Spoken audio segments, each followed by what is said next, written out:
Good morning. Hope everyone can hear me. Welcome to the winter workshop 2023. Today we have a full house, hopefully, where we're going to be presenting in various topics.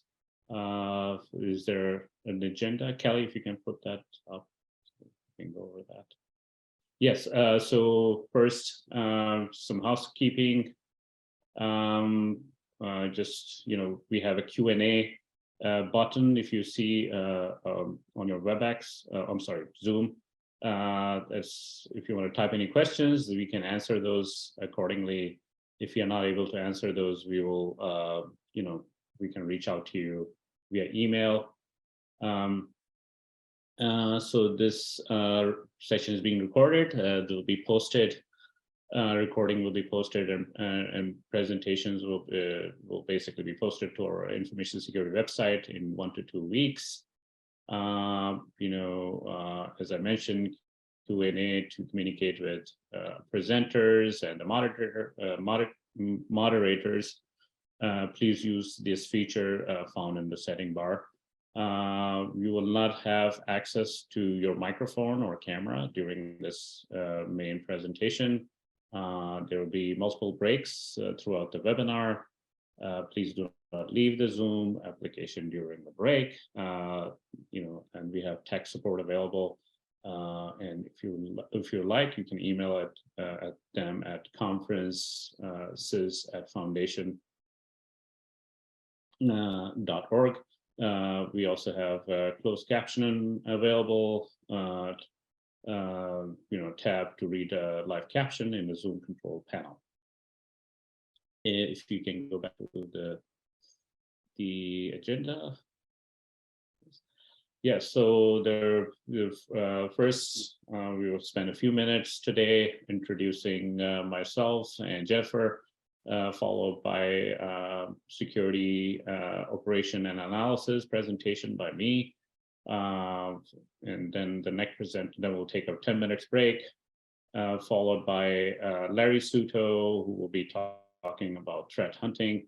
Then we'll take another break for 10 minutes or so, where we will, Ash Summer, Microsoft expert, will be here to talk about data protection governance with Microsoft information protection. Then we will have 30 minutes lunch, followed by a presentation by our cyber insurance by Jessica Belushi.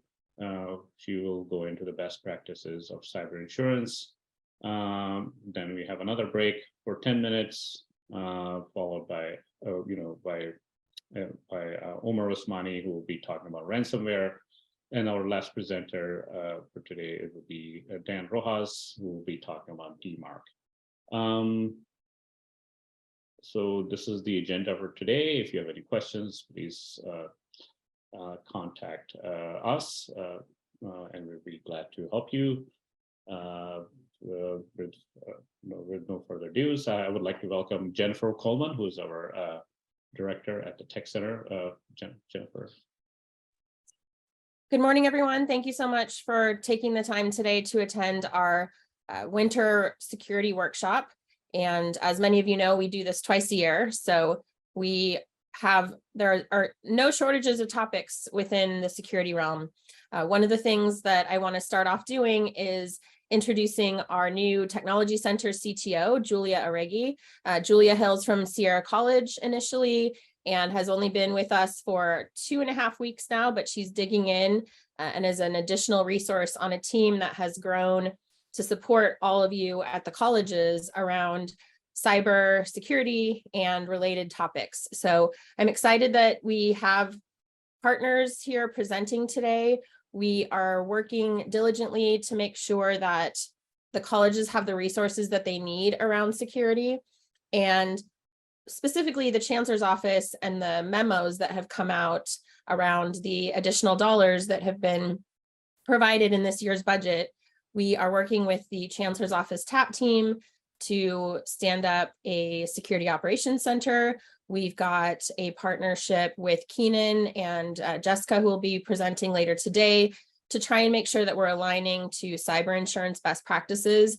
We don't want to overwhelm all of you with more work than you already are overwhelmed with. And so we are working on coordination on our side with our partners and grantees and other stakeholders to make sure that we are providing what we can to you as colleges in this fight to combat the bad actors that are out there.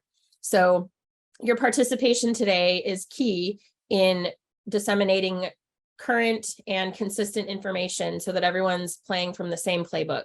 And we're excited about the things to come in this the remainder of this fiscal year. In the next several months, we will have several presentations at CISOA.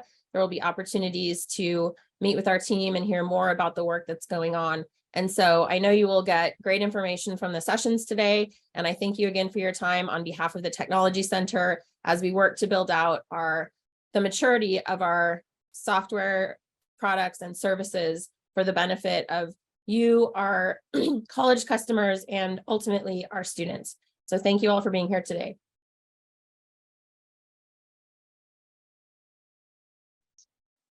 Thank you, Jennifer. All right, I'm ready to go into my presentation today. Let me share my screen. The topic is security operations and analysis. All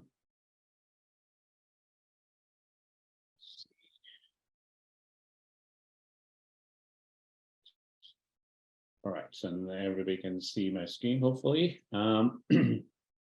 So as I mentioned, the topic of the presentation is security operations and analysis. I had another colleague was supposed to help me, but he had some urgent family matter to attend to, so I'm just going to be doing the presentation myself today. Since we have a broader audience, people from various departments, financial aid, and admissions, we have various people from various background attending this conference. So I think it's worth spending some time introducing, what logging monitoring is all about, and why it's essential to security operation and analysis. So, in order to understand that, you need to understand what are logs.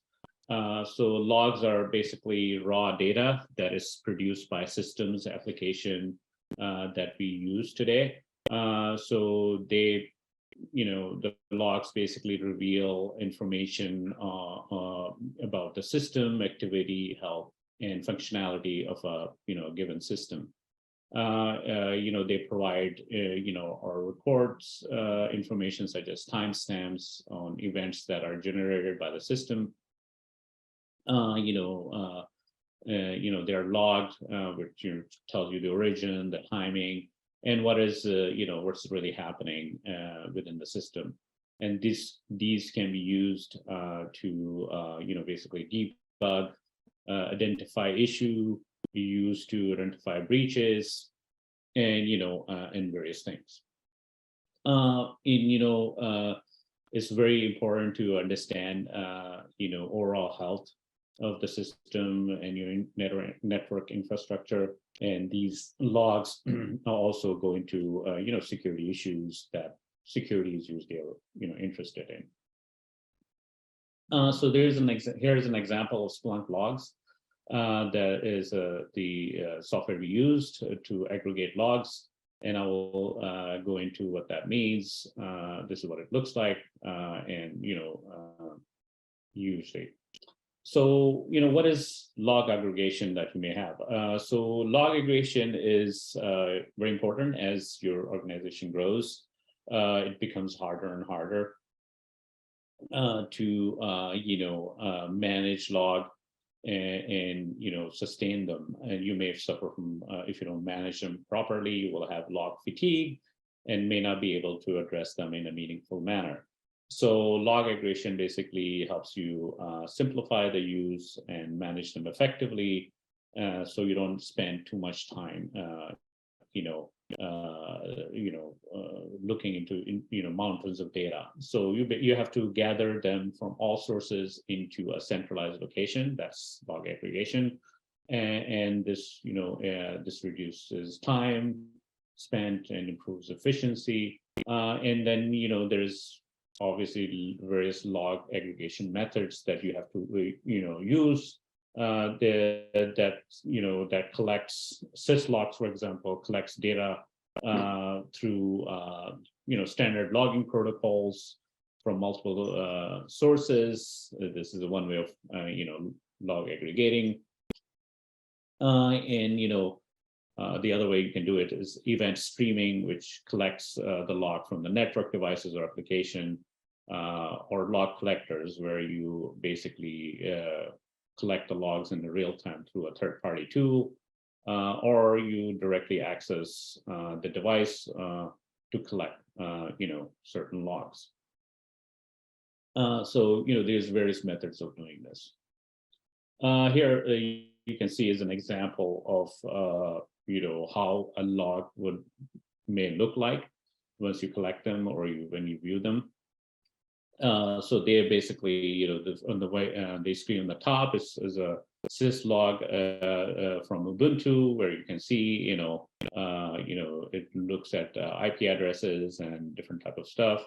And below that is a Mac log, and to the right is a Windows, event, log, sample Windows event log that may look like. So we want to aggregate all these things in a meaningful manner to build some correlation between them. So in order to deal with the logs, we need to do some, processing of the logs, because it may sound easy to do, but it's quite cumbersome and convoluted. So there's a lot of effort goes into converting these logs into standardized data source, which can be achieved through various steps, and these are necessary steps that you want to gather all this information and produce something meaningful that you can understand. So these steps are log parsing, where you format the log into a structured data, and then log normalization and categorization. So you want to categorize event into a common attributes such as time, function, IP addresses, and for example, you have an IP address you want to correlate to different user. You can do that. So log enrichment is where you add helpful information to log them to make more useful. For example, you may have a geolocation with an IP which has an IP address, but it doesn't have physical address. So you want, meaningful information that can be used. Log indexing is basically indexing of logs where you can easily search them. And then you want to be able to store them in a way that you can, easily retrieve them and accessible for, your analysis. So there's a different type of log types that you need to deal with. These log types, could be from endpoint logs, which are basically, different logs produced from, operating system, middleware, databases, which are in various devices in your network that you want to, basically monitor. And these are other log types might be from router switchers that you want to capture for security purposes. And then you have application event logs. These are the logs generated by your application. And then there's the log generated by your Internet of Things, which may be difficult because many devices have no logging or limited ability to do this occasionally. Proxy logs maintained by network on traffic contains user application services and requests. So again, this is a screenshot of Windows event viewer, which shows what a log is, what is being logged. Go. Okay. All right. Log formats. So you have to format these logs, as I mentioned, in a meaningful way, so they make sense to the users and people who are reviewing it. So there's different type of formats that is available for logging. Is one would be, you can have in the left, you can see a CVS log format where it says last name, first name, credentials, sign and fail, authentication event, IP address, blah, blah, blah. And then, then you have another format, the JSON log format, where, you have the host name, message name, what is the message, and, time of the event, and various, related information. And then we have the common event format, which basically, is another format of logging. So now we have a basic understanding of why do we need logs? Why do we aggregate log? And so what do we do with these things? You may ask, what do we do with all this local logs? So as all this plethora of information is gathered, we want to be able to scan, search the data that we collected and important events for, anomalous behavior, suspicious activities, and to build some rules and alerts on those data that we collected, so we can be alerted of something like some too many failed attempts are happening, or some password spraying is happening where somebody's trying to crack somebody's password, is to help and identify security issues and attacks or suspicious activity. So these can be broken down into events and incidents, which are the most basic components of monitoring. An event is basically an occurrence or an alert. So for example, you get an alert from your antivirus software, and then you may have to look into it. And then there's an incident, and an incident is basically an attack, broken rule, a security violation, or unauthorized access or data change without consent. So it's important to understand what's the difference between incident and security and event. Sorry. Endpoint logs. So diving a little bit into why endpoint logs are important.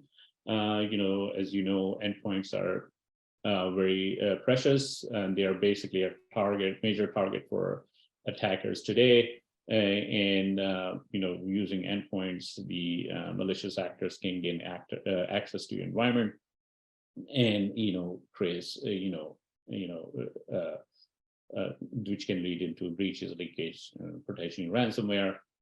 So there is different types of endpoint logs that needs to be monitored, which involves various systems such as the Mac OS logs, Linux event logs, where who has the root access, who doesn't have the root access, who have privileged access, who has a regular user event, so who has access to what files.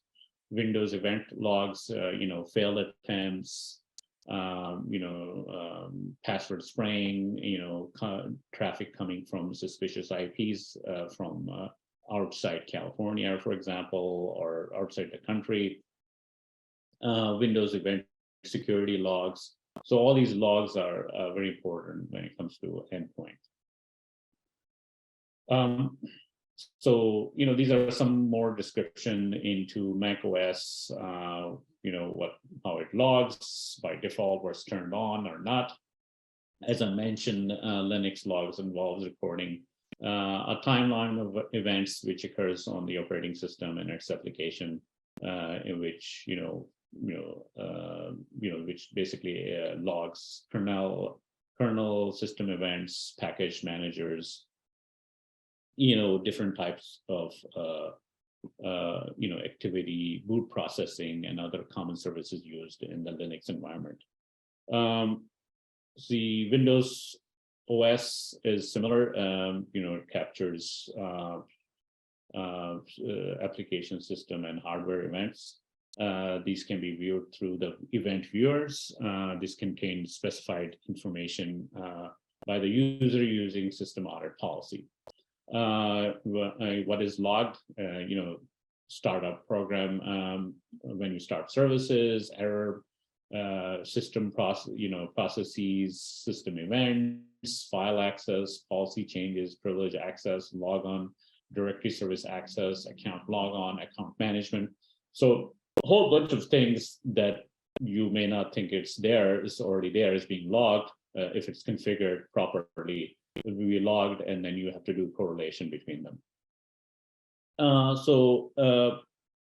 One important aspect of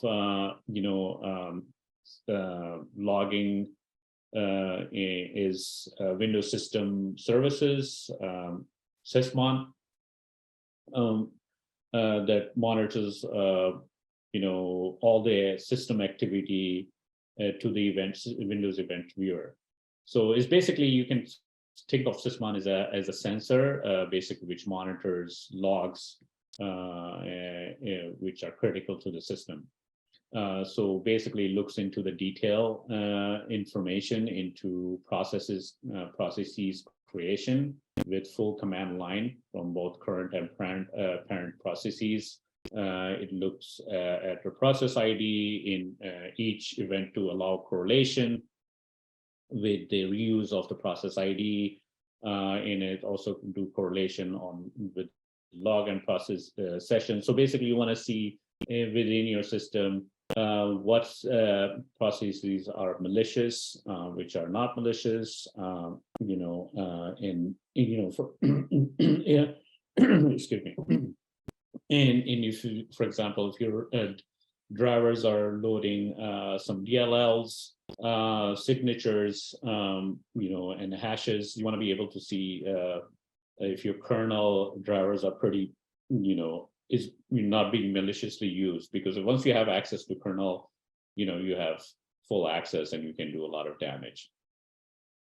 So you also want to be able to log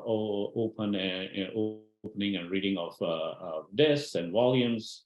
You want to be able to log a network connection, source ports, host names, port names, etc., and changes to the files and who modified it, and when it was modified, things of those nature.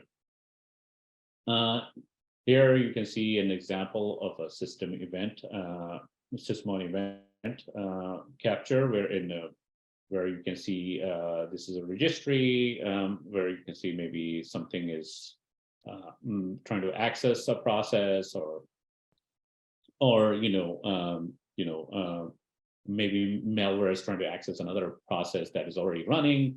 So you can do some sort of a correlation between that to point out some sort of a malicious activity.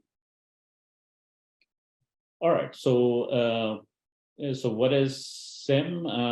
If you want to go into, once we have all the logs, files, and everything, so we need some sort of a solution or a system that aggregates and monitors things effectively, so we don't have to do the legwork for it, and it does just basically gathers everything and builds dashboards and alerts and those type of things for us. So it's easy for us to analyze the data and form relationship with the anomalies and security gaps and incident that we may have, and then we can flag people, things that are important to us, alert those things to us that we think is important. For example, if you have a sensitive system and you have too much failed attempts, you want to be able to capture that and alert your security staff or your infrastructure staff to take appropriate steps on those.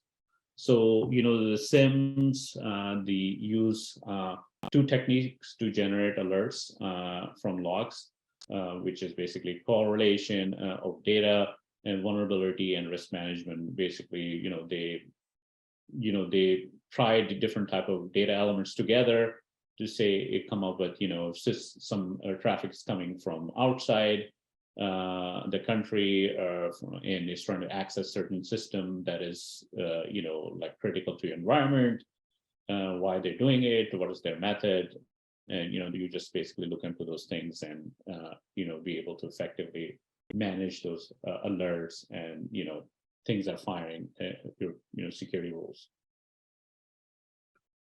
So SIM, as I mentioned, is a modern uses machine learning to look at patterns, establishes baseline identify suspicious and anomalous activity. These techniques can take the lead over traditional ones, as they can detect newer events, types, and threats. So you can build dashboards, and which are in some graphs that you can look at what happened at what point of times, and you can build the reports, and you can create tickets accordingly, to aid you with this. Funnel fidelity. So I just want to, at a high level, this basically portrays, the data coming in. So ideally, you want to be able to capture all the data that comes in, but it would be too much information. So and it may not be possible for one to do this effectively. So you need to simplify this. So you have to put things in perspective to be able to detect, triage, investigate, and remediate the data you've been collected. Right. So you have to come up with a mechanism or methodology to do this, so you are not missing on the key events, but at the same time not wasting too much time looking at every single event. So in order to do that, first you have to do collection, which is basically gathering insight into your infrastructure, that all the data is coming in, and you need to have a quality around that. And it's very, very important that you narrow information down. So the quality of data is measured in terms of, accuracy, completeness, consistency, timeliness, and and it has to be valid. If you don't have an alert, you're not alerted on a timely manner of password spraying, or somebody trying to attack your environment maliciously in a timely way, you will not be able to take action in a timely manner, and then you will have a problem. So it's best to collecting in a meaningful manner. So the way you collect data today in SIMs and for operational analysis is through two methods, is push and pull method.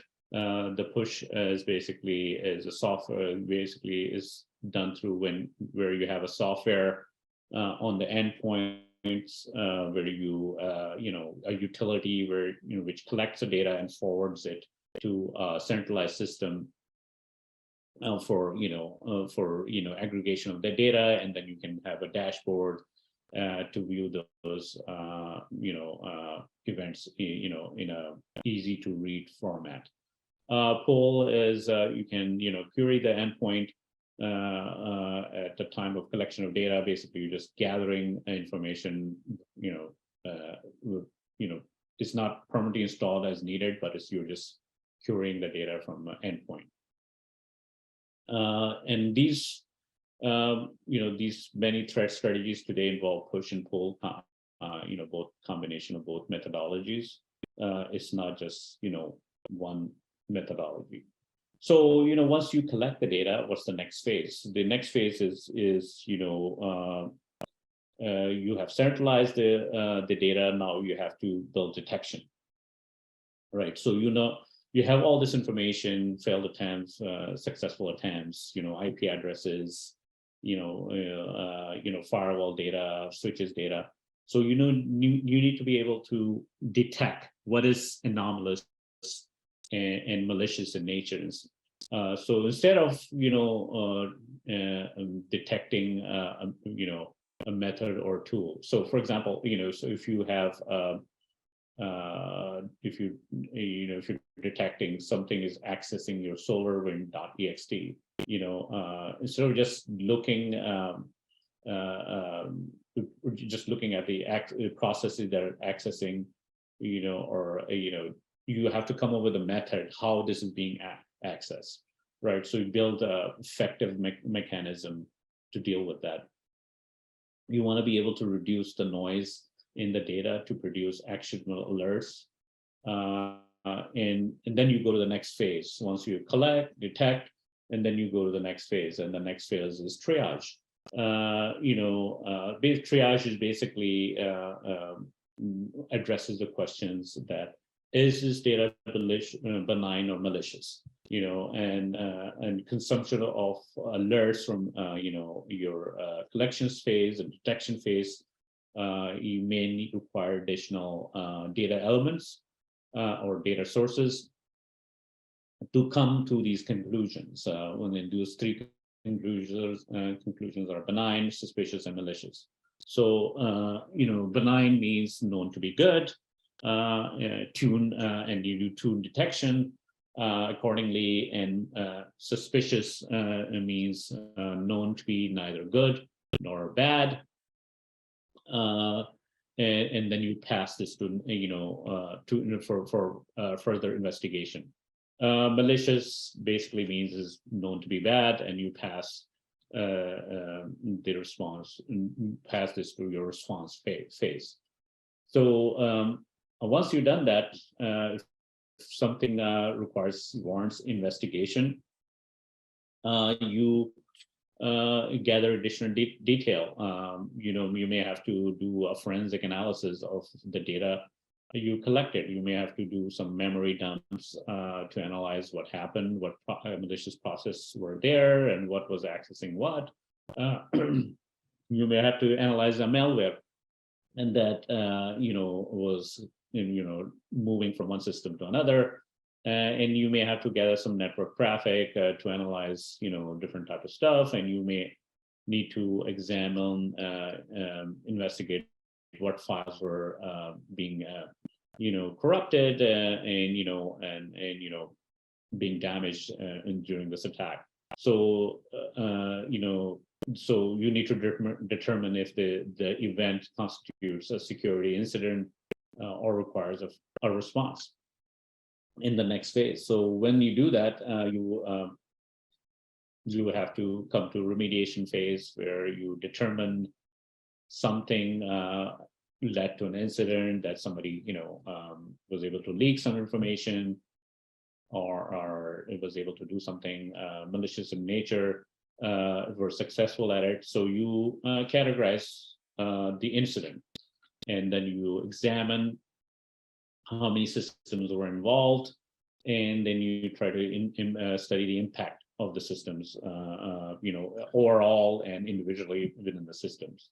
And you, and then you have to take action to eradicate this malicious entity from the network. You have to, isolate the system, or take, certain measure to do remediation or patch the system.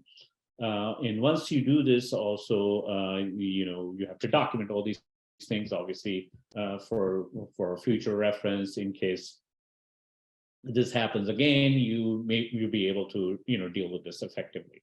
So which requires a detection prevention mechanism in place. You want some early detection things in place that will help you remediate this early, and will improve your response time. All right, so now we know all the phases, all the logs, what we do with this.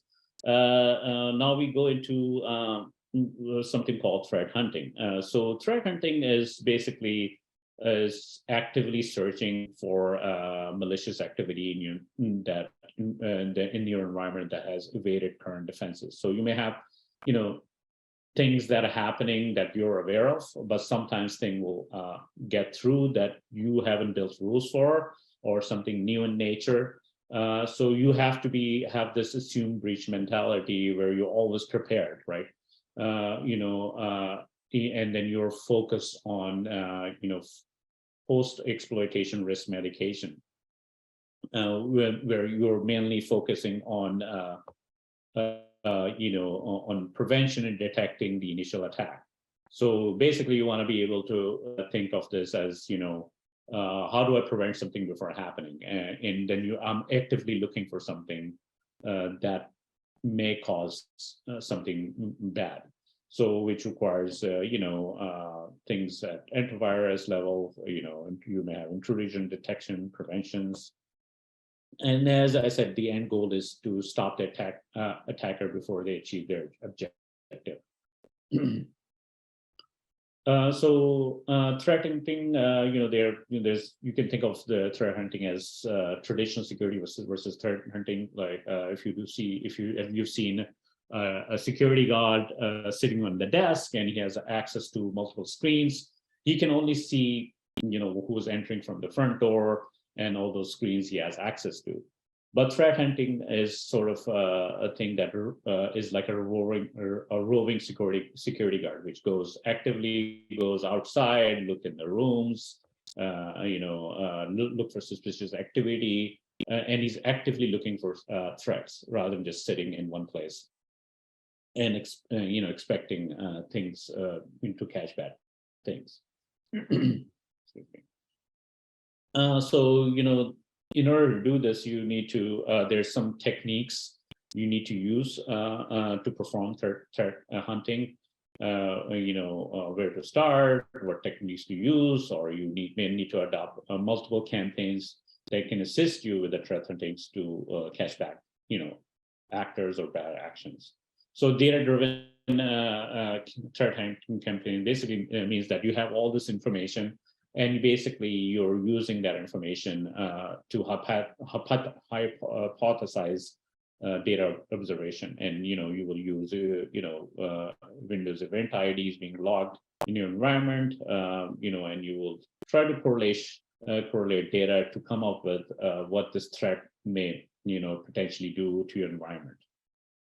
Intel driven, basically this is the threat feeds you get from various sources. This could be difficult to parse through sometimes, and then how it applies to your organization. But you can use this effectively by rather than just searching for the hashes or that was dropped through the Intel channels, and you can just focus on the behavior of this and what are the actions, and then you can parse, you can try to make sense out of that, and then you use those teams, threat intel teams, to identify and track these type of initial access point, through, for example, a phishing campaign. Entity-driven techniques, basically for threat hunting, is focus on high-value entity, high-value systems, or crown jewels of your environment, which the systems such as you have PII in them, or some other student information system that you need to protect. So you need to specifically you have special attention to monitoring this high-value things. And you have to come up with strategies to, address them effectively. TTP-driven, again, is another hunting, technique that you can use to minimize threats. So now I'm going to go into since I've given a basic overview of what logging and monitoring is all about, it requires a lot of steps, a lot of activities. How can we help in this area, right? What does Tech Center do that is helpful or beneficial to the colleges? So currently, I can explain what we are doing currently, and then I'll move into the future state as we envision. So currently we have Splunk platform for use for logging and monitoring. So what we do is basically we provide, offer this tool to the schools, and they're empowered to build their own content and alerting, and we also help you guys with that. We have a set of best practices, tools, and configuration that can capture, Active Directory alert, events, Windows security events, Linux events, and we configure specific needs as needed. Having something in place having something in place is better than nothing, right? So how do we do it? So basically, we as you can see, we have a in the bottom window, you see you have campuses where we have offer two methodologies. One is you can send us data through a centralized, heavy folder in your environment, where all the data from your systems such as Windows, Linux, or firewall come to a centralized server. From that server, it will come to our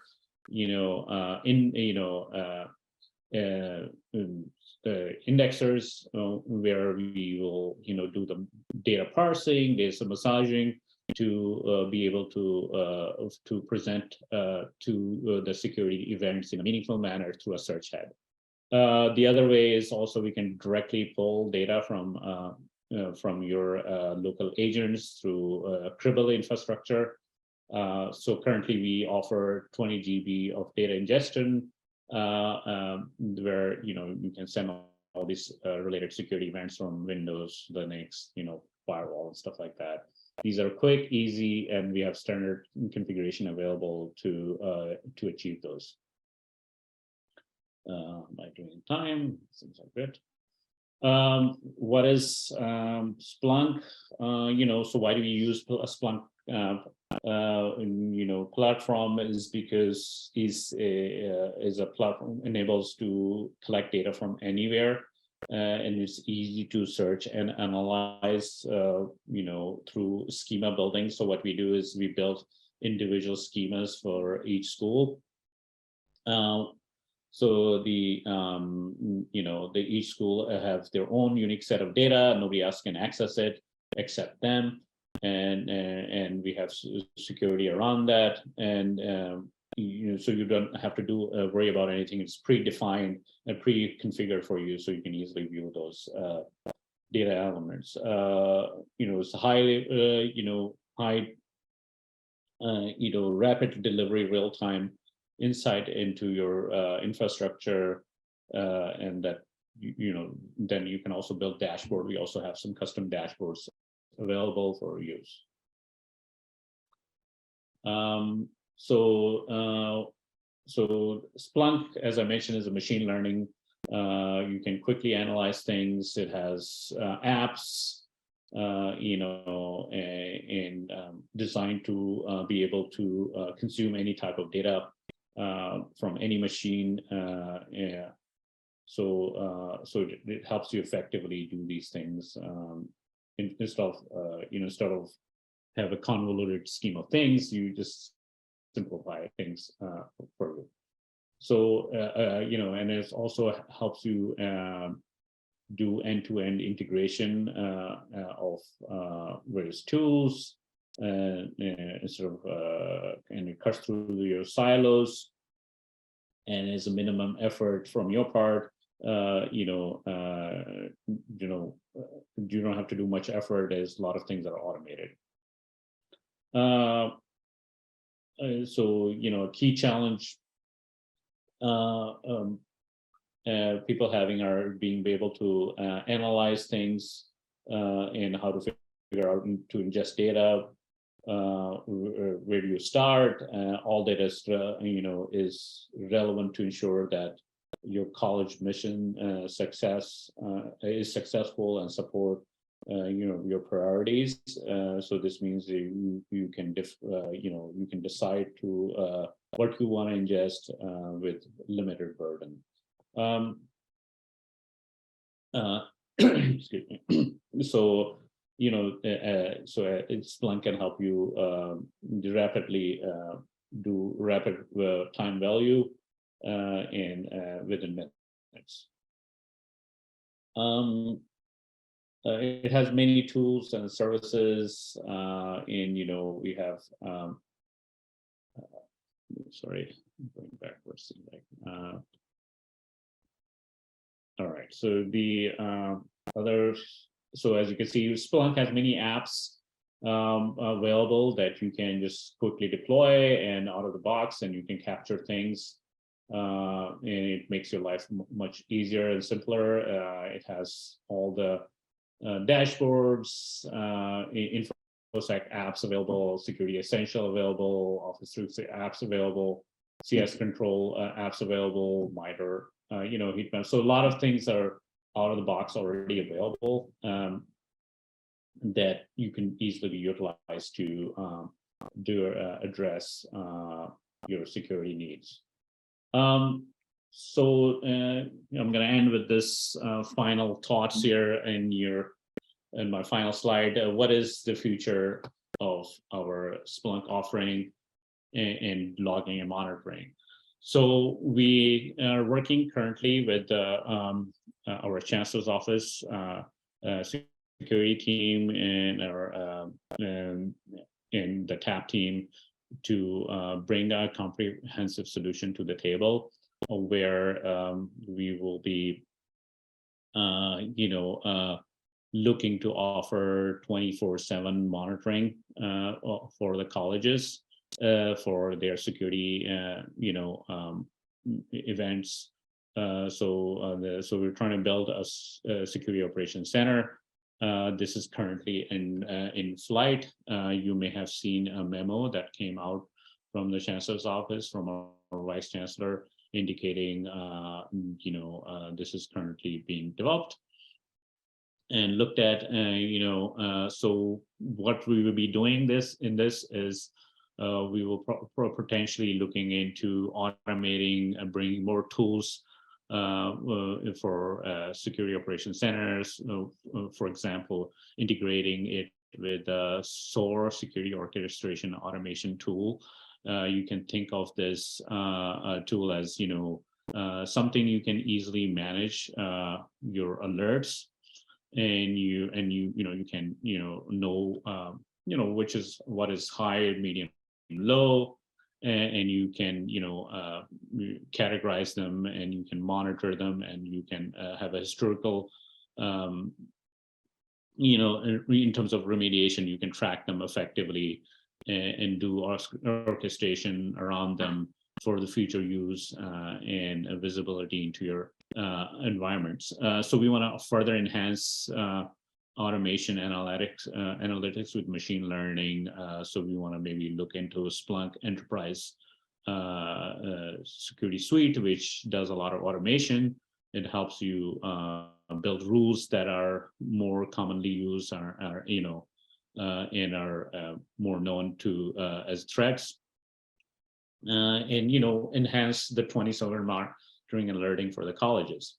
So the idea behind is to aggregate all the data, security data that around the colleges, to able to put on, correlate data between Microsoft Defender, Microsoft 365, Azure Sentinel, Linux, failed attempts, successful attempts, firewalls, IP addresses, geolocation, physical location, switches, Active Directory, and those type of data.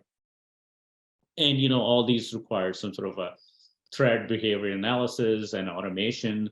And then we will look, and the Security Operations Center will have 24/7 staff, which will be working, looking at the events and working with the colleges to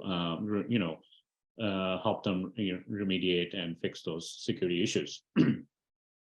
And the other aspect of security operations is obviously notification of known and unknown, known and uncovered exploit attempts and methodologies. being able to share this with the colleges, and so they can, effectively manage threats and breaches and ransomware attack. Goal is to, again, is to offer enhanced protection for the colleges and in SOC integrated or not. So, this is basically what our current roadmap is. We are currently working on it, and more information to come. I'm just, I think, let's see, that's all the information I had. I'm just going to go through these colleges.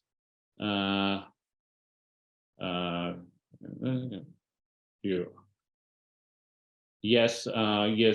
I believe if you are currently, I believe somebody's typing. I'll go to the next question. Can you give additional detail? What happens? Does the Oh, Amir, I was going to capture your answer there.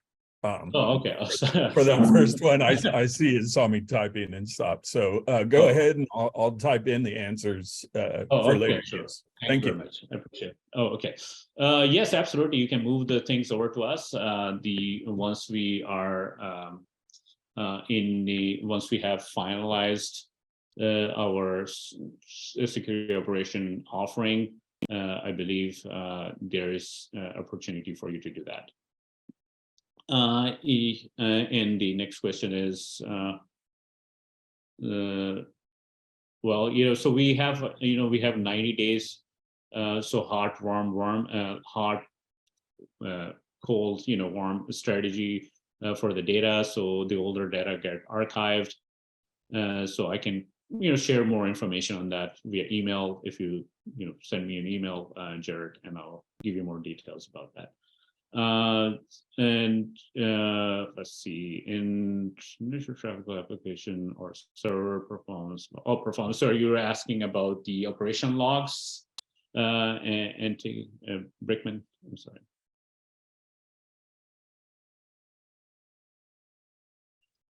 Absolutely. Okay, so David G wants to. Do you mean the SOC? We'll be sharing these slides with you guys. So David, so in a couple of days, so you don't need to take a screenshot, but if you want, I can go back to that. Give me a second. Let's see.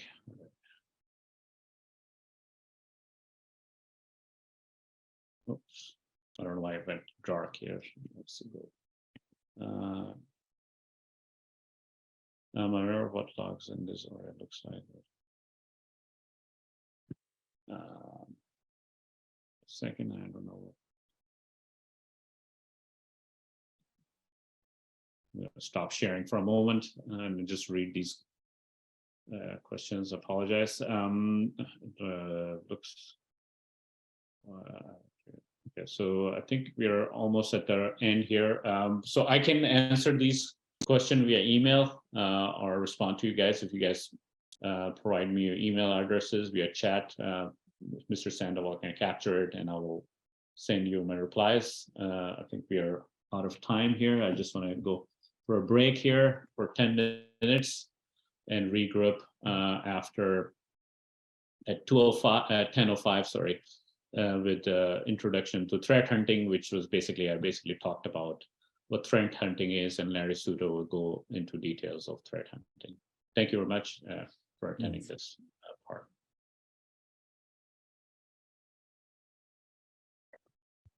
All right, welcome back. Ready to get started. Again, just a reminder on the housekeeping. This this session is being recorded, and Q&A button is available, functionality available for questions and answers. And with further overdue, I'm sorry, Mr. Larry Suto is going to be covering a threat hunting of insecurity.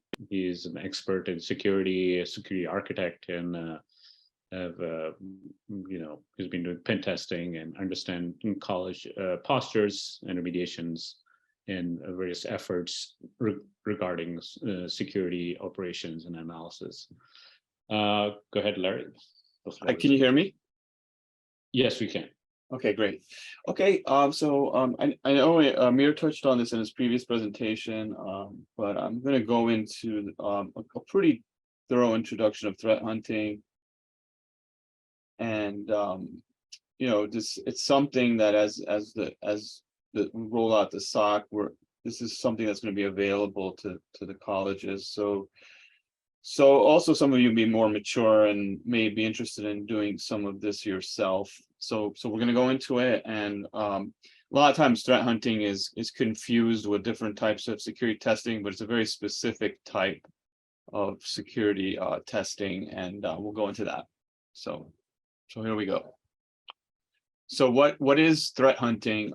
Here I just put up some definitions so that we can kind of orient ourselves and understand what we're doing here. So here's some common definitions. Threat hunting it's a human-centric practice, so it's limited automation. This is an actual human investigation. It's using human intelligence and creativity to discover security problems and threats in the environment.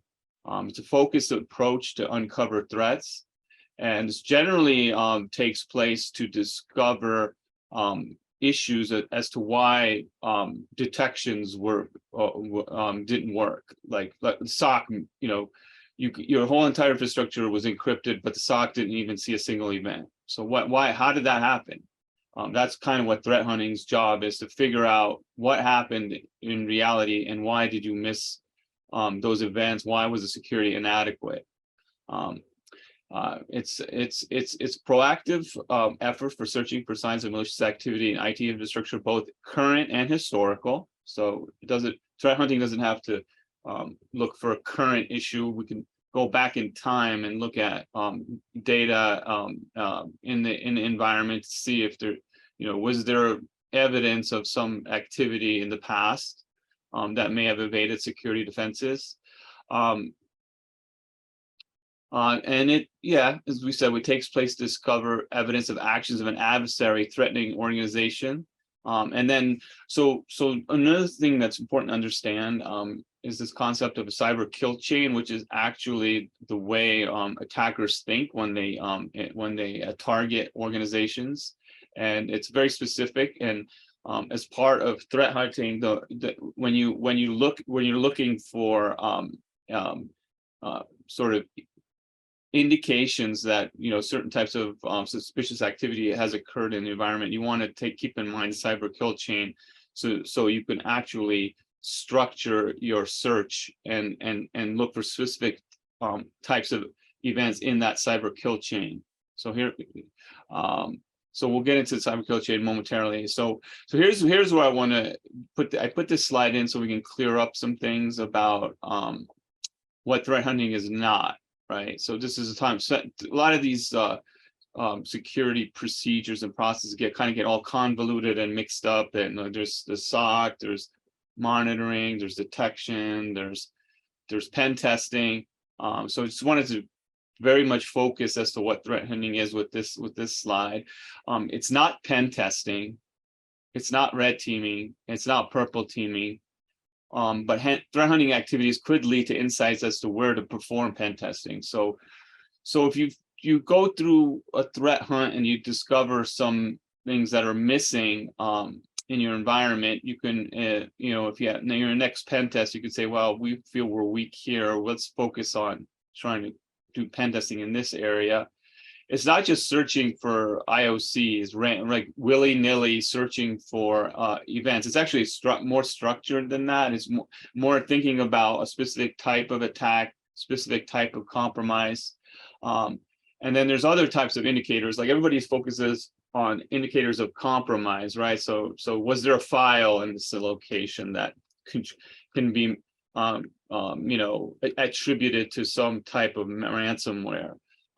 There's other types of indicators, like indicators of attack, right? So there's it may be a certain type of like network log that you see certain types of IP addresses connecting to some system. So that doesn't mean that there was a compromise, but there possibly was an attack. It's definitely not security monitoring. because security monitoring is more of an automated process where you're collecting data and looking at it. It's definitely not incident response, because you're not actually looking for an incident per se, but you're more about trying to answer some questions about what's happening in your environment. And it's also not just running scanning tools or data collection tools. It actually does require human intelligence and human investigation. But it's not that you don't use these tools to acquire data for your hunt. It's also not guaranteed a result, right? Sometimes you create a hunt and then you discover that, as Amir touched on that before, and we'll go into it as well. You had this hypothesis that this type of attacker was in your environment, and then you were looking for certain evidence of that, and you discovered they weren't in your environment, or there was some evidence they were, but in reality that was a false positive, so they weren't there. So it's not guaranteed a result. And also it's good to know that there's always going to be some type of secondary result, right? So as you do the investigation, you'll discover more interesting things about your environment, and then you'll actually acquire more knowledge about your infrastructure, so that you could use that experience to feed back into more advanced hunting. So I wanted to add this little slide in here. So there is actually a formalism around threat hunting, and it's if people are familiar with NIST SP 853, it's been undergone a few revs, but there's a section called RA 10, which introduces hunting as a security control. And then it goes into it into some detail. It's a active means of cyber defense, and it's not firewalls, intrusion detection, quarantining of malicious code, and even it's not a SIM and that kind of stuff. It's proactive, as we discussed before, and its objective is to track and disrupt cyber adversaries, and it's as early as possible. And so now we're going to get more into the meat of it. We're going to go into these are the main topics I'm going to touch upon, and so we'll go from there.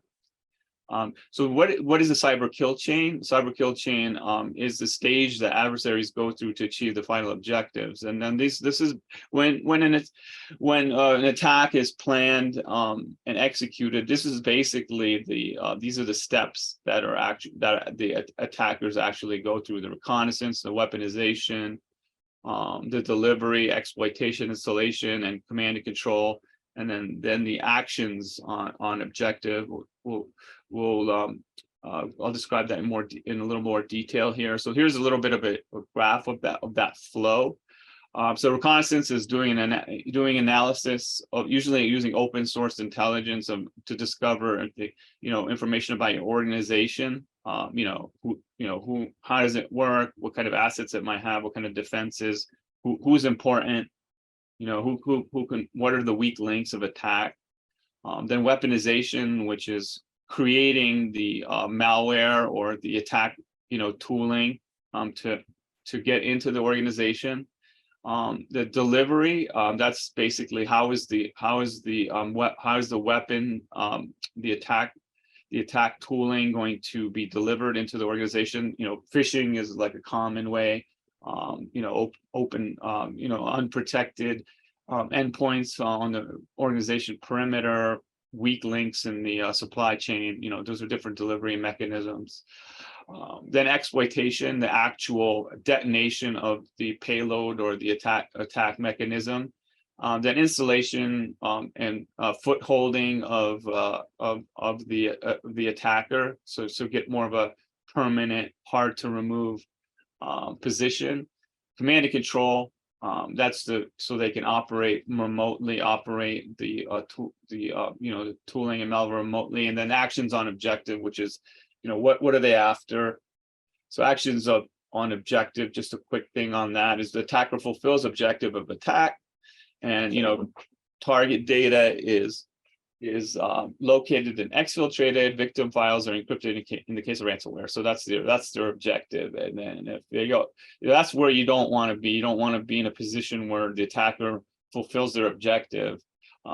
So threat hunting is a process which helps reduce these highly negative impacts.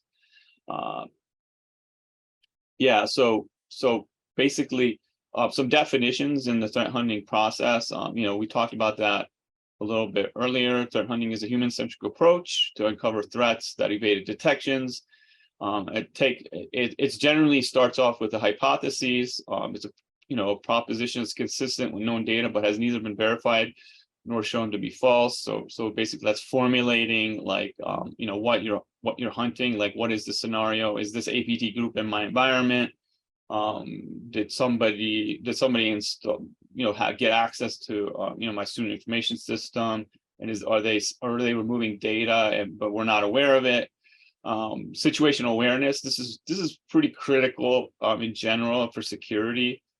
Is basically understanding what your environment, like what your systems are, how they communicate, what type of security do you have in place, what type of telemetry do you have in place.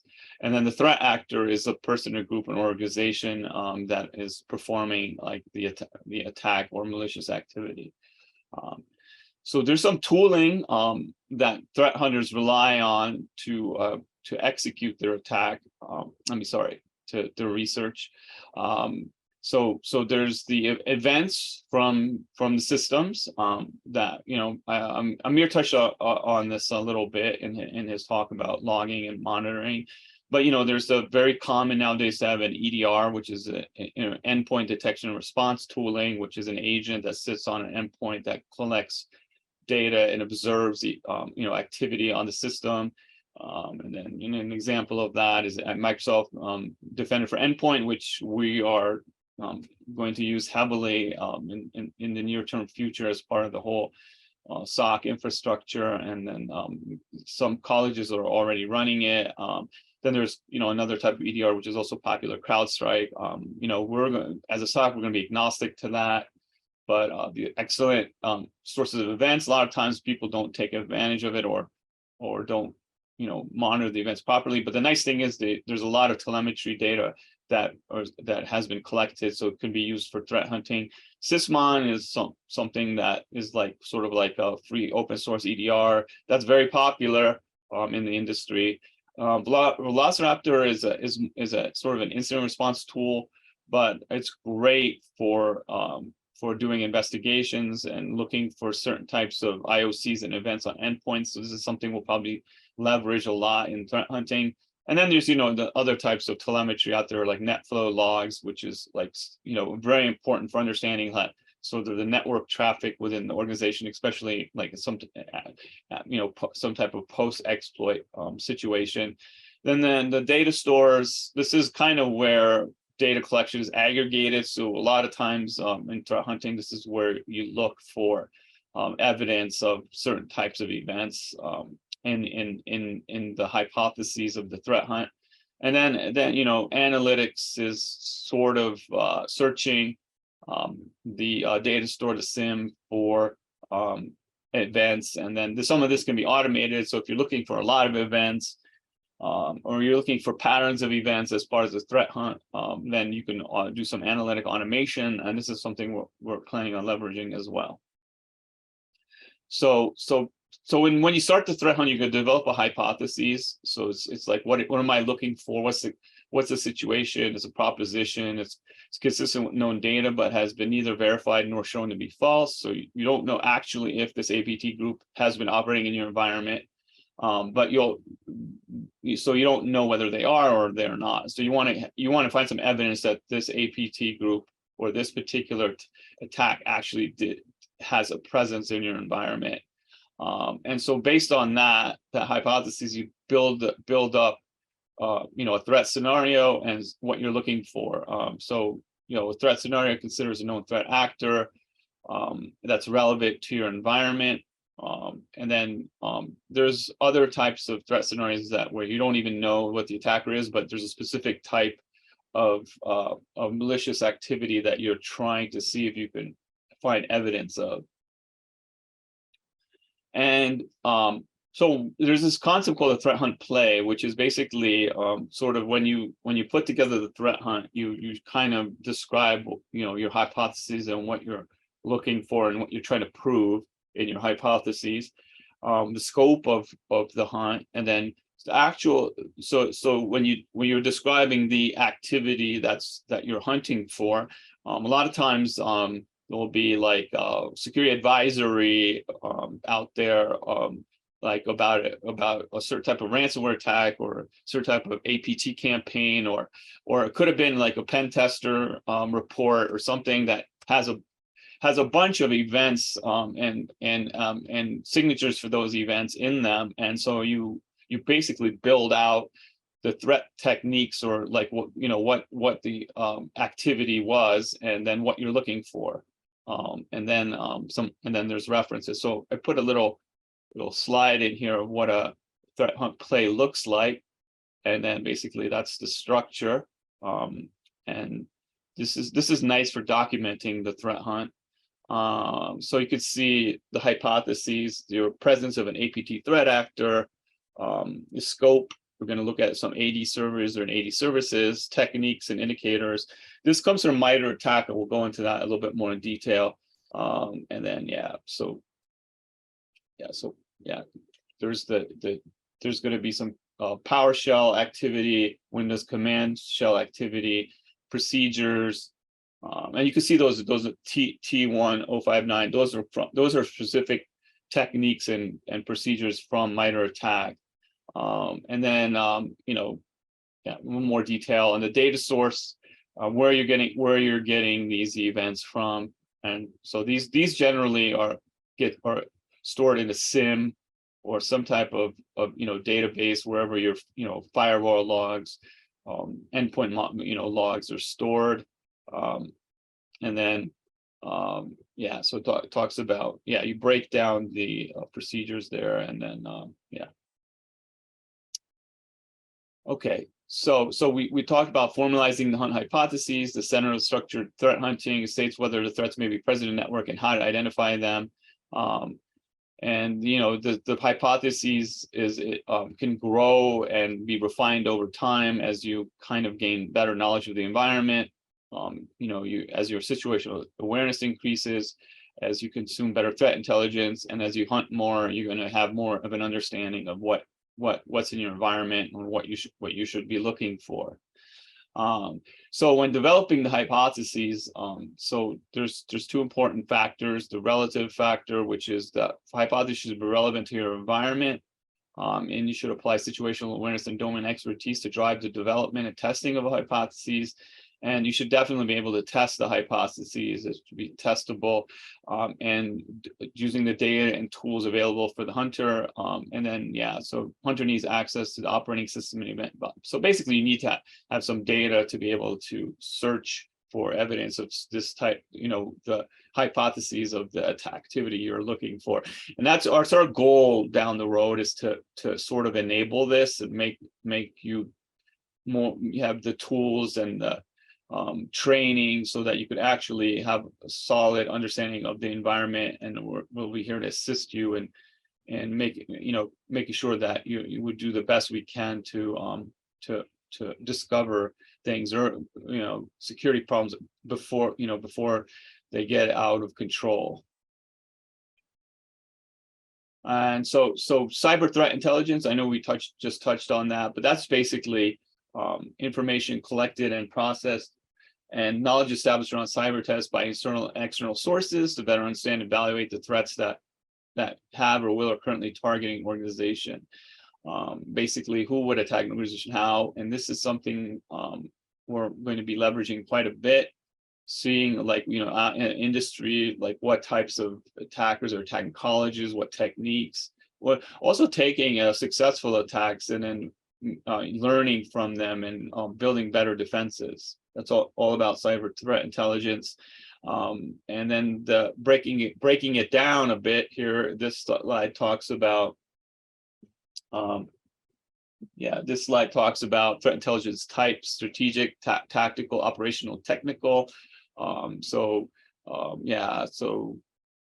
lot of times we've mostly been talking about technical, like, specific IOCs, such as events and what's going on in the environment. But it's important to understand other elements of threat intelligence, like, who would attack an organization, how they would attack it, and then making sure that when you're looking for the threat, you have a very big picture about what you're expecting, what you're looking for in the hunting. And then this is breaking down the IOCs a little bit. So this is kind of the sort of a stack of maturity in threat hunting. Like, these are at the bottom is just the very basic IOCs that come in through security monitoring, and then the harder to uncover ones are like actual specific techniques, evidence of techniques, and where you build from different IOCs together to see if an actual technique is actually in your environment, what type of tooling the attackers are using, and anything on the net, files or certain types of evidence on the network that a certain type of attackers in the environment. Situational awareness. Maintaining good situation is critical to making informed security decisions, and we've been discussing this. So understanding your environment, basically, situational awareness, understanding as you look at events and as you analyze systems, is this, how does the data sit and flow in my environment, and using that understanding to detect the evidence of malicious activity or suspicious activity or odd behavior in the environment. So this is going more into situation awareness. Having good knowledge of the organization's business, technology services in the environment, the application systems used, the location of the systems, and that's another important thing in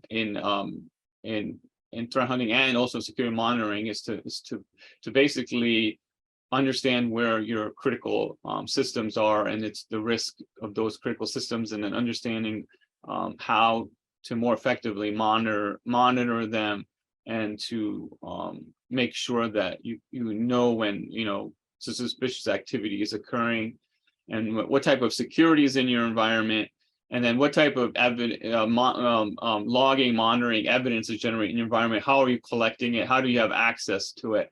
And then what type of threats are associated with the environment? Like how are you going to be attacked? What type of typical attacks do you expect? And also previous and current security incidents. Like if you've had a ransomware attack, what did you learn from that? And feeding that back into more effective security controls, monitoring, and threat hunting. So this is MITRE ATT&CK is kind of used quite often in threat hunting, and it's a popular reference for creating security monitoring detection rules. And basically, it goes into the details of what specific procedures of an attack are, and in different environments. So it's got four kind of domains, and we're mostly focused on enterprise, but it also has mobile, industrial, ICS, and some colleges probably have some ICS as well. But it's very nice. It breaks down the types of attacks and what evidence to look for, and you could use that to build a very effective threat hunts. So there's the different components, the tactics, the why, the technique of how, and then techniques. And this is just more description of the behaviors. They all have numbers, and then the procedures for that technique, the actual, it's very nice. Each technique will have a procedure, like look for PowerShell executing, opening a file, look for this command, look for this file name. In the case of APT41, use a batch file to install persistence for a malware endpoint. This is kind of what it looks like. So it has the different. We talked about the cyber kill chain, but it goes into cyber kill chain, the different types of TTPs in the cyber kill chain, and then actually the procedures of that. And then as part of the threat hunt, you just extract the procedures from the from these TTPs, and then you could build out the threat hunt play, and then you could actually go into the environment and very specifically look for the events and evidence. Yeah, sorry, backwards. And then just a little bit more on existing frameworks and standards. So we talked about NIST SP 853, Web 5. There's cyber security and maturity model certification. And, you know, that's another thing that focuses on, you know, cements threat hunting as an important security control. Then this is very, I came across this recently, the targeted hunting integrated threat intelligence, really good stuff on you know, the process of threat hunting, how to you know, analyze, you know, and target security monitoring and security and analytics in your environment. It's got a lot of nice tooling on actually focusing and analyzing risk in your environment and proactively. Defines a lot of threat hunting procedures. So good information if you're interested in diving more into risk management in your environment. Okay, so just a little bit, I just wanted to, hey, how much time do we have? About 10 minutes, 13 minutes? I believe, let me see, you have until 10:50. 10:50, okay, we should be okay then. Okay, so basically this is the threat hunting process preparation phase. So we kind of touched on all this, but I'm just going to go through these workflows, and then these workflows are also in the presentation. So go look at it. But basically, you know, what's the input to that builds builds a threat hunt. So basically, we got threat intelligence information about an activity of an APT. Threat modeling, right? So somebody was doing some risk analysis in the environment and, you know, said, you know, if this server gets compromised, like then has this important database on it, like we're pretty screwed. So let's do some analysis as to has anything happened here on this server or in these machines that are suspicious, so that you know, we can be sure that we don't have any security issues, or is the monitoring adequate? We want to see if, you know, let's say certain IP addresses connected to this server that we think are inappropriate. So that could be the start of a threat hunt, just something simple like that. The result of a pen test, red team, you know, some type of attack, you know, formal structured attack on the environment to ferret out security problems, and then, you know, another excellent input to threat hunting is like a past ransomware successful attack, right? So whoever your incident responders were will give you a really nice report, and you can actually just take that report and you know, look at the TTPs in there and just build out a threat hunt and do some analysis. And this could be something down the road that you could share with the SOC, and SOC could help you build proper detections, and then as part of building those detections, have a threat hunt to make sure the detections are actually working.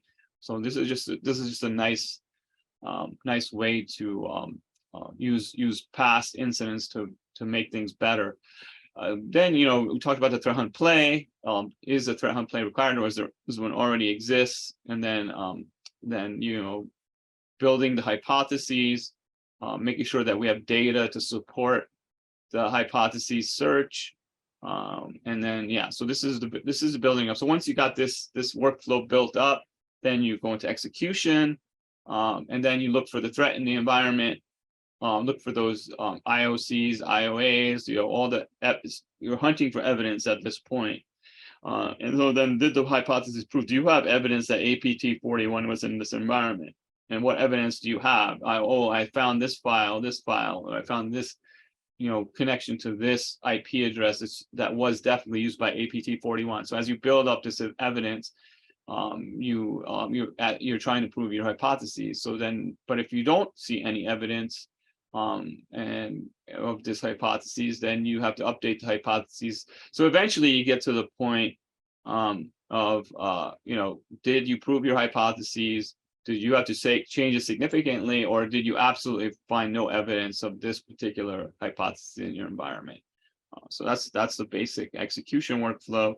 And then the communication, if you found enough evidence that this actually occurred in the environment, and you found evidence that the reason the SOC team didn't see anything when this ransomware attack hit because you don't even have detections for critical data required to detect the ransomware event, then you write up a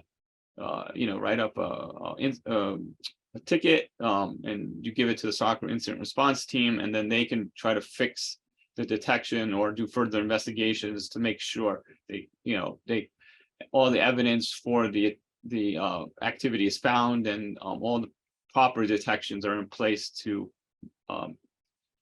make sure that if it does happen in the future, that you proactively detect the activity. Then just a summary here of the threat hunt workflow. You formulate hypotheses, look for it in the environment. If you do find evidence of it in the environment, expand the scope until you're confident that you have found you proved the hypotheses, then you notify the incident response team or SOC or whoever needs to clean up the issue, or put in the fixes or make sure that the environment is safe. Then if you didn't prove it, just go back, refine the hypotheses, and then search for under refinement. You could also develop new detection and threat intelligence content. So sometimes what's the most important thing that comes out of a threat hunt is that you found weaknesses in the infrastructure. There's weaknesses in controls or detections or monitoring, and then those need to be fixed up. And so we're quickly in the little time I have left, I'm going to go through a threat hunt scenario that's kind of very simple. I'm trying to make it simple as possible because we didn't have a lot of time.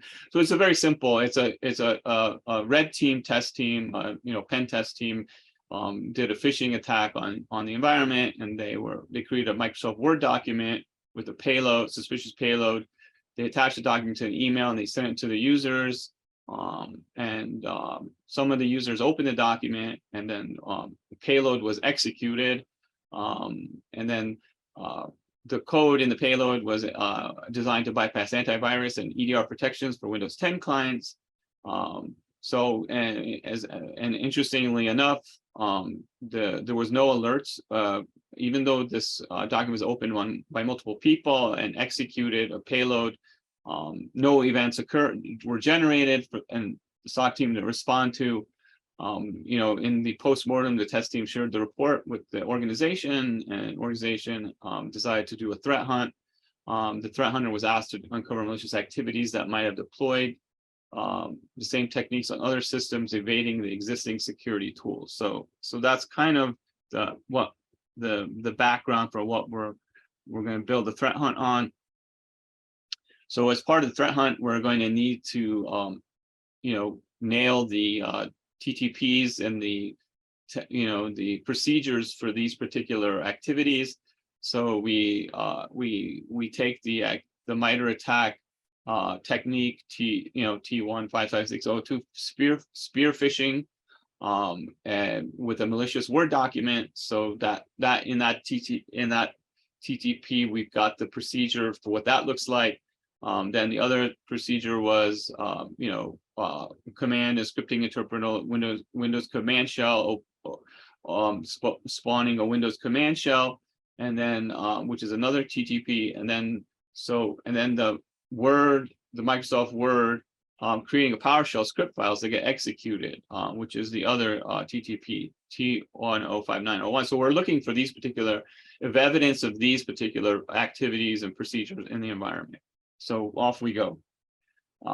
So the hypothesis is the attacker has successfully spearphished users to download and open a Microsoft Word document.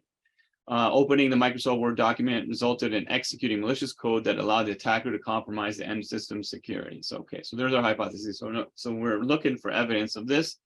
We're armed with some TTPs and procedures, and then we're going to go, log into our SIM and start doing some searches. So we're going to search for those. So activities, just a little bit of background on this hypothetical environment. They have a sysmon running on the endpoints, which is collecting events on that Windows 10 endpoint, and then they're stored in a Humio SIM, which is just it's a smaller SIM, but it's very popular in Europe, and very similar to Splunk, a similar search structure, but much more simple. So it's a little bit easier for a demo. And yeah, so but Splunk and Elasticsearch SIM events would be similar. Okay, so Sysmon is basically a free open source EDR for, well, it's not open source actually, but it's free from Microsoft, which does collect system activities such as create processes, network connections, file changes, registry activities, other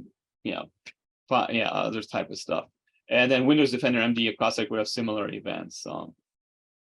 Okay, so we're doing a search. We're going to search for Microsoft Office spawning PowerShell and Sysmon events. So we're going to run that search in the Humio SIM. So so that's the search. We're looking for winward.exe and a spawning PowerShell. So that's the search. Search explanation. Source is that's the index that has the event, the Sysmon events. And then Splunk will, and everything else will also have an index with the events. So we're searching for the index for Sysmon events. We're searching for event ID 1, which is process creation of Sysmon events. We're searching for events that parent command line containing the string winward.exe case insensitive. So we're searching for that on the endpoint. And we're searching for command line containing PowerShell. So that's the search breakdown. And then we get no events back. Okay, so that's why not? So that's something we didn't get any hits for this. So we're gonna have to do better.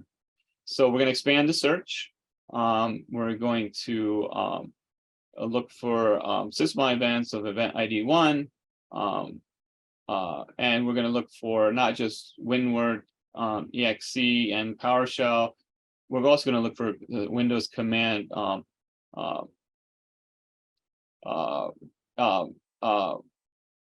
command. We're going to look for also Windows command process. So we have no evidence yet.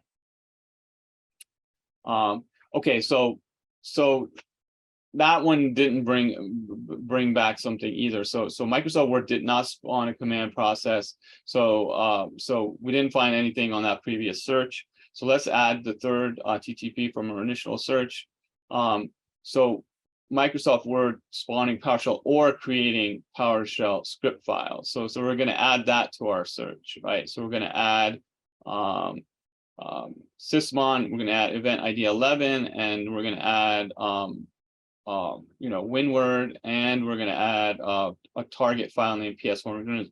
We're going to look for the combination of that Sysmon event, winward.exe, and a target file name of top PS1, which is a PowerShell file. Oops, backwards. So we do get a hit on that one. This is the event from that particular one. You can see winward.exe is actually creating this file www.ps1 in this particular event. So we found an event where when Microsoft Word is actually creating a PowerShell file. So this one was Sysmon event 11, and was the image field containing the string winward case insensitive of a target file name containing the string ps1 case insensitive. And and we find out that there's the endpoint was desktop PC01 generated the above event. And then Sysmon event type 11 shows that Microsoft Word created a file. And it also, if you go back, we can see that the file was created, a target file name was created under PCO user one app data in the roaming directory www.ps1. So then we found this particular hit. We found that the Microsoft Word created this PowerShell file www.ps1 in that particular folder. So we're going to ask the question, why did Microsoft Word create the script file in the first place? Was there suspicious Microsoft Office document that the user opened? Was the file accessed or executed by other processes? Were there other suspicious activities performed by Microsoft Word other than creating this file? Were there other files created of different type of extensions? So now we find out that we found this event, and so we ask these further questions. So we're going to do some more searches. We're going to search for in the sysmon index for desktop PCO1, since we've found this event occurring on that endpoint. So we're going to search for that file that WinWord created down there. So you can see this is just a free text search in the SIM. Then we get another hit, and we see all this other stuff that happened. And so that just quickly break this down. This is the sysmon event type 1 process creation. Right, so this is basically shows that PowerShell exe executing a script file with execute. So basically, this particular event shows that PowerShell.exe is executing this www.ps1, and then which is actually right. So there's the parent command line. Oops, parent command line is cscript.exe. So PowerShell executes the cscript.exe, and then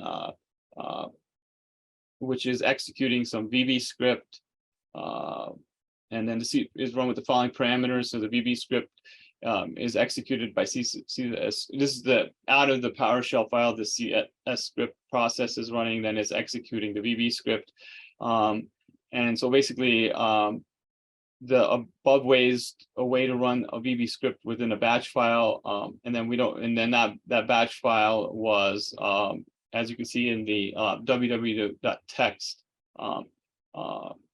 file. We don't know the content of www.text yet, but the above command line indicates that it contains a VB script. So yeah, and then the event creation time is in this particular event as well. So now we're starting to see you're almost out of time there. So. Okay, I should be done shortly. Okay. So then we build the execution timeline. So we've got the doc was opened by the user. The PS1 file is created by WinWord execute PowerShell execute the PowerShell script. The parent process is cscript.exe. So then we do another search for WinWord.exe on this particular endpoint, and then we see that that this file was opened, and then that was the Word document that was submitted. Then opening critical list.doc was open, so we see this event. There was another event here, the registry key. So the macro enablement had occurred, and then we updated the execution timeline. So basically, this is the process. So I'll summarize it here real quickly. We have a few more minutes here. So basically, you run the searches. You're trying to confirm the hypotheses. You're getting these events back from the SIM, and then you build this timeline to the point where you're confident that this activity and this particular hypothesis is getting proven. And then there's more search for events containing wtext, and then you're basically trying to figure out who opened the document, why was it open, any other context around this particular document. So searching for wtext events, you continue. So basically you search for wtext and discovered that nothing came back. Let's see here. Okay, so this is the final execution timeline. So let's see, where's the wtext? Okay, so back when we talked about wtext, so the fact that you had no events related to wtext, that means that the sysmon configuration file does not capture file creation events for the text extension. So that's a gap that needs to be communicate to the SOC so that your detection and monitoring can be refined. So as you search through it, we build up the timeline even more. So we're getting to a point where we see we're getting quite a bit of evidence here that this document was open. Certain types of files were downloaded and executed. And then there was also these particular events, you also notice that these DLLs were executed, WW5 DLL, W2 DLL. So there's also some DLLs that were downloaded and executed as part of these searches. We see before the CS script was executed, then some DLLs were downloaded as part of that CSC script execution. And so we also, then we noticed that we can't find any evidence of these DLL files being downloaded or executed in Sysmon. And so we noticed that in the Sysmon config that there was was not configured to detect download and execution of DLL files. So that's something that's going to have to be communicated back to the SOC so to improve the detections. And then finalizing the hunt. So basically, so we could see from all this evidence and searching that the hunters uncovered significant amount of evidence that shows a single machine has been compromised. The threat hunting hypothesis has been proven. An incident case can be opened with the information above about the findings. Incident hypothesis, you can follow up from here, and then any other things that need to be communicated to improve the detections. So yeah, so that's all I got. Okay, Larry, there's a question open if you want to quickly answer that. Sure. Q&A tab. I can read it too. Is part of threat hunter ideology that the process of creating a breach takes time and threat hunter tries to detect the instances that could potentially be attempts to breach? Yeah, so absolutely. So it all depends on the process. Okay, so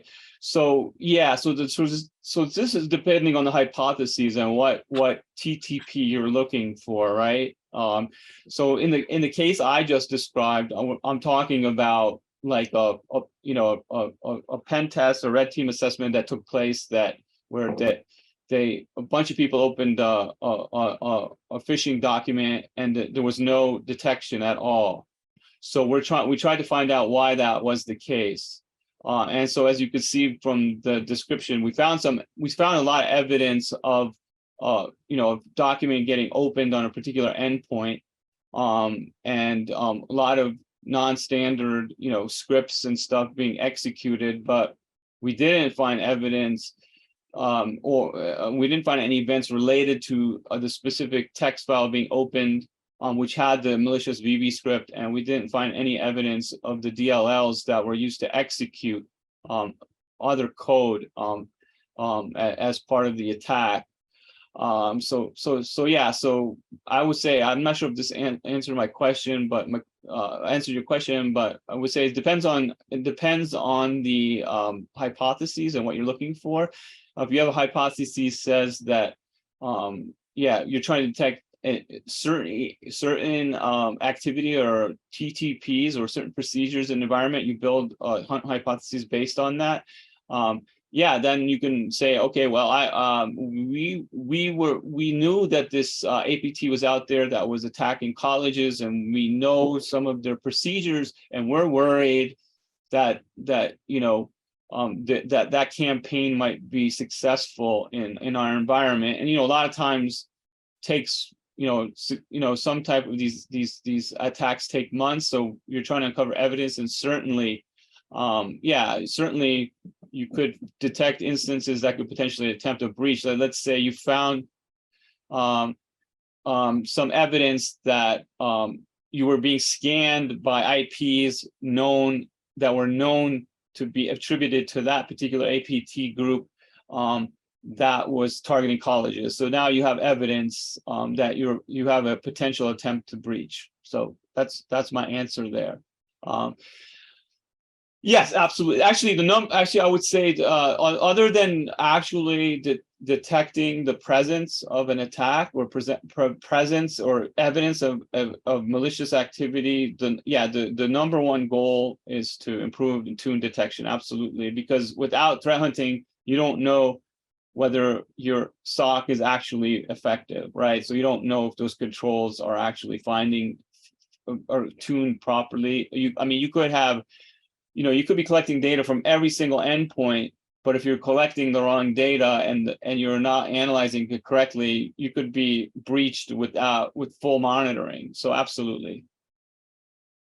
Okay, so Larry, if you want to type your responses here, that'd be great. All right, thank you. Now we have our next presenter talking, Mr. Ash Summers. He's going to be going over data protection and governance with Microsoft Information Protection. Awesome. Thank you very much, Amir. And nice to meet everyone. I'm going to go ahead and switch over to see if I can present here. Awesome. Well, nice to meet everyone. So today I'm from Microsoft, so I want to cover Microsoft Information Protection and Governance with the entire team. I also want to thank Amir and team to give me the opportunity to come online and into this meeting and share what all exciting stuff we have in our information protection stack. How can you further secure your environment? How can you implement data loss prevention controls, data retention policies? About me, I'm Ash Summer, Senior Technical Specialist on the team. I cover security, compliance, identity for all of my California accounts. And of course, California Community Colleges is one of them. I've been doing Microsoft security for about 6 years now. I originally come from the commercial side where I got a chance to work with Fortune 100 companies like Berkshire Hathaway, Charles Schwab, so on and so forth. And I have deep experience in the healthcare industry as well. Right, so with that being said, let me go ahead and kick things off here. See if I can advance one slide. All right, so we already know information protection or data in itself is a challenge today. There is, from our research, we have found out that the number one concern for security administrators, the CISOs or CTOs, CIOs, is that they don't have visibility on the data. They don't have any sort of protection or governance over data.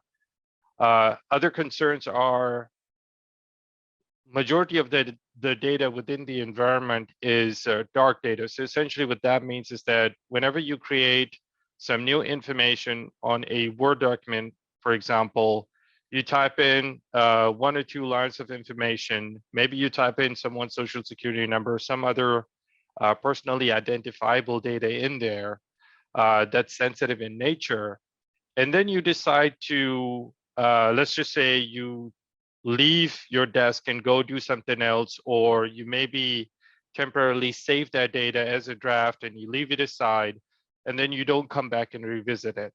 Well, what happens is that data still is within your system, within your computer, within your environment as a whole. And so that data has not been interacted with in the future. That data is just laying dormant, and that actually poses a threat to your organization. So should an attacker be able to gain access to that computer where this dark data lives, they'd be able to gain some sensitive information just through reading that information and then taking that, either exfiltrating it outside of the organization or maybe trying to encrypt that. And if you can see this being happening at a larger scale as well in larger organizations where each one of us were guilty of creating some information, maybe typing in some sensitive information in there and setting it aside and forgetting about it.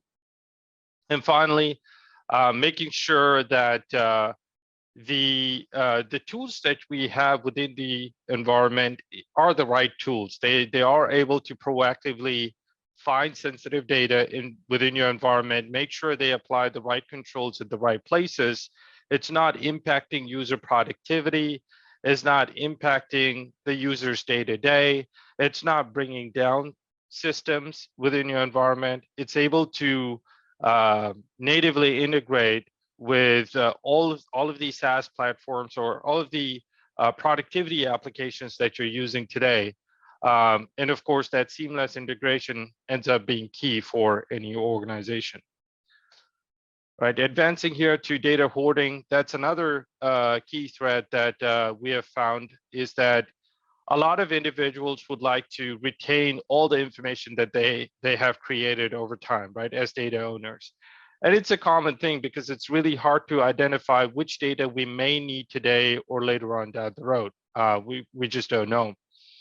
So what we end up doing is we try to save as much information as we can, whether it be in our C drives or local storage drives. If it's in the email platform or in SharePoint or in OneDrive, we try to retain data over there. And we are technically not, if there's no mandate from the organization, we're technically not bound to revisit all of the data that we have created in the past 5 to 10 years to go in and clean those up unless if there's some mandate that comes down from the desktop team that, hey, we're going to reduce our storage size to an X amount, and then you start going back and revisiting what you have created in the past. But in the long run, that does pose a risk to your organization because as you retain data that shouldn't be retained for an extended period of time, the attacker can always make way within your organization, come in and take advantage of this sensitive data, either try to encrypt it or try to exfiltrate it within your from your organization. And of course, as stated earlier, with my healthcare background, we had some mandates that were in place by the state of California, where data should have been retained for 7 years or 5 years. Some of the organizations that I work with, they had their own policy, which was approved by the legal team to retain data for a year. So you want to make sure that you're investing in a tool that gives you the ability to automatically set data retention policies across your environment and make sure it's in line with the state requirements. All right, so switching gears, let's go ahead and talk about the overall data strategy, right? So essentially there's a flow to Microsoft information protection and governance, and you could see that in the middle of the screen. The very first thing you would want to know is know your data. Essentially you would want to know, okay, I know I have some sensitive information within my environment, but how can I know where does this sensitive data actually live? So there are tools that we're going to cover, such as Content Explorer, Activity Explorer, that gives you the visibility as to what's all transpiring within your environment and where does your sensitive data live. And then your next step is going to be to protect that data. So now that you know where does your data live, it could be on a particular SharePoint site or OneDrive. Let's go ahead and apply protection to it. Let's go ahead and encrypt that data to make sure that if it does fall in the wrong hands, the perpetrator is not able to double click and view information in there because they are not authorized to do so. Okay, and then the third thing is preventing data loss. So as you create your encryption policies for your emails, for your documents, and apply to SharePoint, OneDrive, Microsoft 365 workloads, any of the third-party workloads, you want to make sure that nobody is trying to overshare that information, whether it be intentional or unintentionally. For the most part, you have the ability to apply these protections, obviously, to the Microsoft 365 ecosystem, but you can also extend these protections to the endpoints as well, making sure that nobody's trying to plug in a personal USB drive and trying to copy organizational data onto that personal USB drive and make way with it. And then finally, governing that data. So making sure that you have the right data retention policies in place. Now, as stated earlier with my healthcare example, there was a mandated policy that was being pushed down by the leadership team to retain data for 1 year only. So I went ahead and created the data retention policies and applied a blanket policy across the environment to everyone across different workloads. But at the same time, I also understand that there are some individuals who have some key details, business records, or maybe some for IT admins like PowerShell scripts, some things that they want to retain for a longer than 1 year or for an extended period of time, or maybe just never want to delete or get rid of that information. Then for those, you have the ability to create data retention labels that you can send off or ship off to your users. So users are going to go ahead and right click on that specific document and go down to that specific label, which is going to say, 10 years, or however you specify it, 10 years, 15 years, or never delete. They select that individual label. What happens is that the particular document at that point takes into account the label that has been selected by the data owner, and it doesn't inherit the parent policy that has been pushed down by us as security admins. And so that gives the freedom for the end users to go ahead and retain data for as long as they would like. But at the same time, not all the data is retained indefinitely. Okay, so on the right side, we're going to go ahead and take a quick peek at, of course, data is growing at a exponential rate. I think we all can agree. You want to have the ability to discover and classify data within your environment. So that's the tools that we already talked about around knowing your data. You also want to be able to protect and govern data as well. So as stated, you want to be able to apply encryption to sensitive data, making sure authorized individuals have the ability to see that. One additional feature that we have is something called watermarking. So you have the ability to apply a confidential watermark across the entire document, or you can apply just as a tag or a keyword on a particular document or email. Governance, we already talked about that. Monitoring of this information is key and important as well. So I'm going to show you the data classification portal screenshot as well, where you will get to see all the activities that are transpiring within your environment with respect to sensitive information, with respect to information protection. Okay. And of course, you can apply these policies as stated to devices, apps, Microsoft 365 apps, on premises as well, and third-party selected third-party cloud apps as well. Right, so let's go ahead and also a couple of things on this slide that I wanted to point out is we have the ability to gain visibility inside of Amazon S3 buckets as well. So if you're leveraging that, we have some data connectors or integration tied to that. We also are able to look at Google Storage as well, or Google Workspace. So if you are on the Google Cloud Platform, we have the ability through a data connector that's built into our Microsoft Defender for Cloud Apps to leverage that to gain visibility inside of your Google Drive and apply the protection policies over there. So within the Google Drive, if somebody tries to overshare sensitive information from there, we can proactively go ahead and block that right from Google Drive. If somebody goes outside of Microsoft 365 and logs in directly to Google Workspace, uploads a document in there which is sensitive in nature, our tool will run a continuous scan on the Google Drive, and if it finds that sensitive information, is going to go ahead and apply the protection to it. Of course, if they try to upload some sort of a malicious file in there, we can also scan and put that file in quarantine as well. Far right, you're going to see file shares, something that's very common in a traditional environment.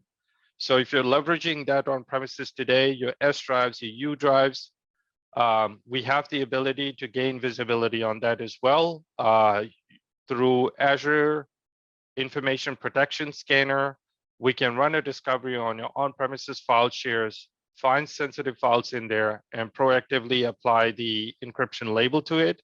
Or we can just discover the information and pick up all that information and put it in the portal just so you would know that there's some sensitive information in your on-premises environment. Okay, moving on. So the key thing with Microsoft Information Protection is in-place management. So essentially what that means is we're able to apply protection, encrypt information, and set DLP controls to data where it lives. So if somebody tries to move sensitive data from within your Microsoft 365 environment, try to share it outside of the business, we can go ahead and apply those data loss prevention controls. We can go ahead and apply those encryption controls as well. Same goes for our on-premises as well. With my example of the Azure Information Protection Scanner, we can go ahead and apply the encryption to the file shares as well, to the sensitive files that you have in your file shares. If you have any sensitive documents on the workstations, and if you feel like that you don't want users to copy and paste them to a personal instance of Box or Dropbox, or maybe even move it to a USB drive, we can apply protection to your devices as well. And of course, we have pre-built data connectors as well. If you want to extend the protection to not just the Microsoft 365 apps, but if you want to gain visibility in your social media platforms like Twitter, Slack, LinkedIn, Facebook, we have integrations through our partners, which is Telemessage and Globanet. These are partners that have connectors built up already that tie into our Microsoft information platform. And using or leveraging those data connectors, we're able to gain visibility in your Twitter account, figure out what's all going on over there, and send you notifications depending on how you create those policies. Okay. And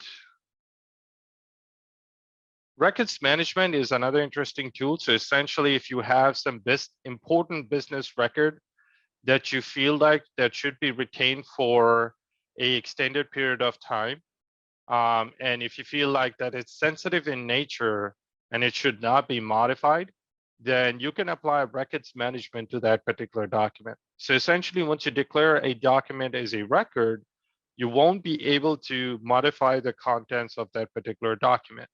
And let's just say if a legal party or the state decides to come down and say, hey, we want to know if you have securely disposed this particular record from your system, or this particular document from your system, it goes through a secure disposition process whereby there's no remnants of that particular record or particular document within your Microsoft 365 environment. And it essentially gives you a proof that you can hand off to that legal entity or to the state if they mandate that or require that. Okay, so let's go ahead and talk about some exciting tools in Microsoft Information Protection. All right, so the first thing that we had touched on earlier was knowing your data. And I had mentioned that there's tools like Activity Explorer, tools like Content Explorer, Data Classification Portal. So over here, this is a screenshot of the Data Classification Portal. Essentially, once you have all the right policies in place and deployed across your Microsoft 365 environment, you'd be able to see some key data points that show up over here.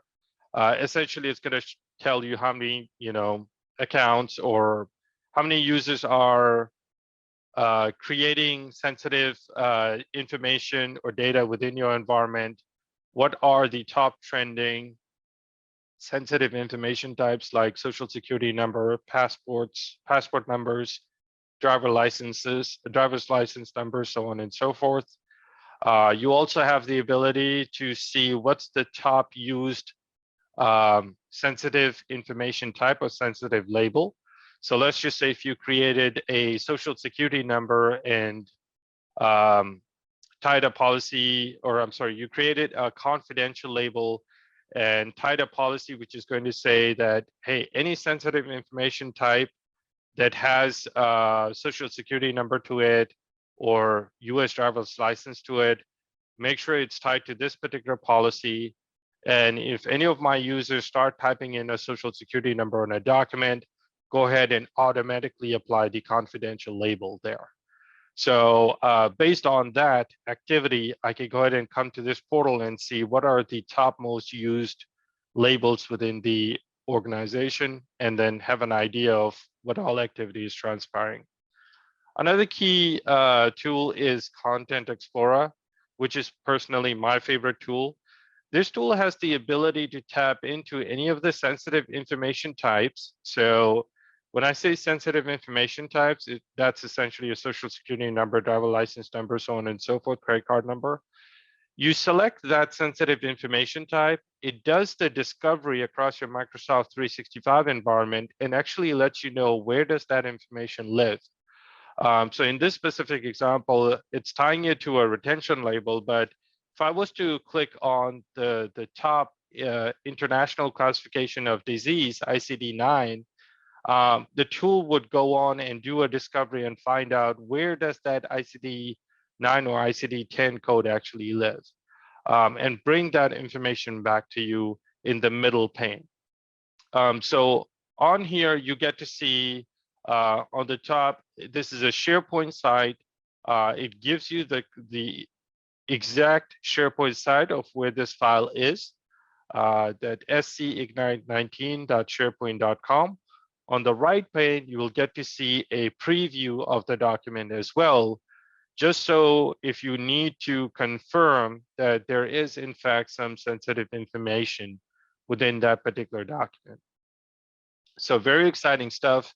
So how do we leverage this information, right? Ends up being the question. You essentially know now that, okay, that if I start implementing my data loss prevention controls, start implementing my information protection controls, I want to make sure that this particular SharePoint site, scignite19, is included in those policies as I create that. Because I know that scignite19 has all the sensitive information in there, and I don't want anybody coming in there and oversharing this information. Okay, switching over to Activity Explorer, another exciting tool. On here, you get to see what all activities are transpiring within your environment. So as you create and deploy your information protection policies, and that coupled up with all the other activities like files that are copied to a network share, files that are being printed, files that are copied to the cloud, files that are copied to a removable media or a USB drive, everything gets tracked in the Activity Explorer.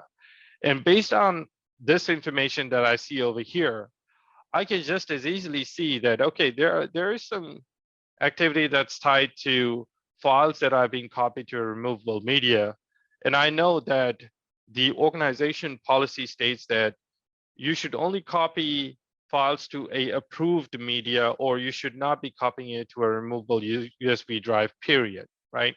So based off this information, I know that I need to deploy endpoint data loss prevention within my environment to make sure that users are not copying anything to a USB drive. Another key thing that stands out over here is files that are copied to a cloud, or files that are being accessed by a unallowed application. I want to make sure that I'm creating data loss prevention controls and applying it to third-party cloud apps, making sure that nobody's trying to copy data and save it to a personal instance of Box or Dropbox, something that they should not be doing. All the data should be retained within OneDrive, and I know my organization has said OneDrive is the approved platform, so they shouldn't be using anything else. Okay. So some key things to think of over there in the previous slide is understanding what the activities are, and then working your way backwards to find the appropriate tools like endpoint data loss prevention controls, file policies, which is in Microsoft Defender for Cloud Apps, among other policies that you can create and apply across your environment. So the same idea gets extended to the Azure platform as well. So if you have workloads in Amazon S3, or I'm sorry, AWS, we have some integrations built in there where we're able to gain visibility into the Amazon S3 bucket. If you're leveraging Power BI, if you're leveraging Azure Blob Storage today, we can go ahead and apply these protections to those platforms as well, and making sure that your data is safe and it's being accessed by authorized individuals only. All right, so let's go to switch gears and talk about protecting your data. How does this stand out? So as stated earlier, you want to be able to apply information protection policies across your Microsoft 365 environment into third-party apps as well. And that's through data classification and labels. Sorry, that's through data classification and labels. So keeping it simple initially as you roll this out within your environment, when we talk about classification and labels, the labeling scheme should line up to military classifications, right? Think of like secret, top secret, confidential, public, general, so on and so forth. So just to keep it simple, you should have 3 labels: public, internal, and confidential. Or you could do general, internal, and confidential, whereby if any communication that needs to go outside of the organization, it's obviously public or general. Any communication that should retain or remain within the business has an internal label in there, and you can make that label visible so that the person who's interacting with that document knows that, okay, we should not be sharing this particular document outside of the business. And confidential will go both ways. So if any data that needs to be shared outside of the business that needs to be encrypted, that has some sensitive information in there, that can be, the encryption could be applied to that particular document so that authorized individuals can interact with it only, and unauthorized individuals won't be able to see that information. All right, so in this specific example over here, we're showcasing that the automation capability or auto labeling capability in Microsoft 365 apps is a very important tool. So if you have your users apply or type out any of the sensitive information on a particular document, you either have the option to leave it on that particular user to use the right encryption label. And if they decide not to do so, you can go ahead and create a policy that's going to automatically scan the document and let the user know.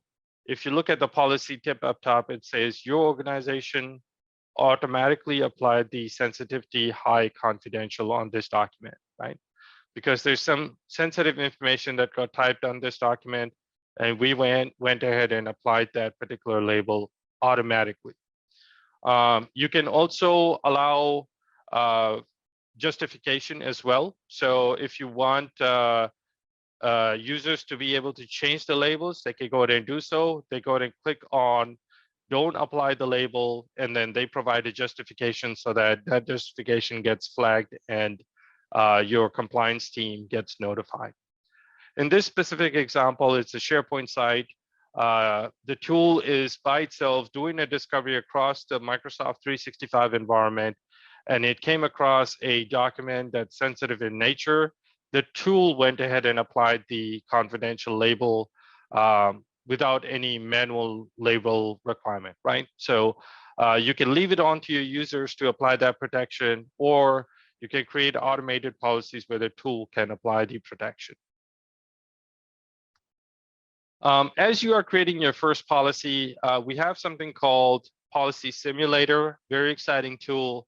Once you create your policy, it's going to ask you to put it in simulation mode for the first day or two, so that the tool can go ahead and do a scan across your Microsoft 365 environment and find out what policies actually match, all right? What violations are there?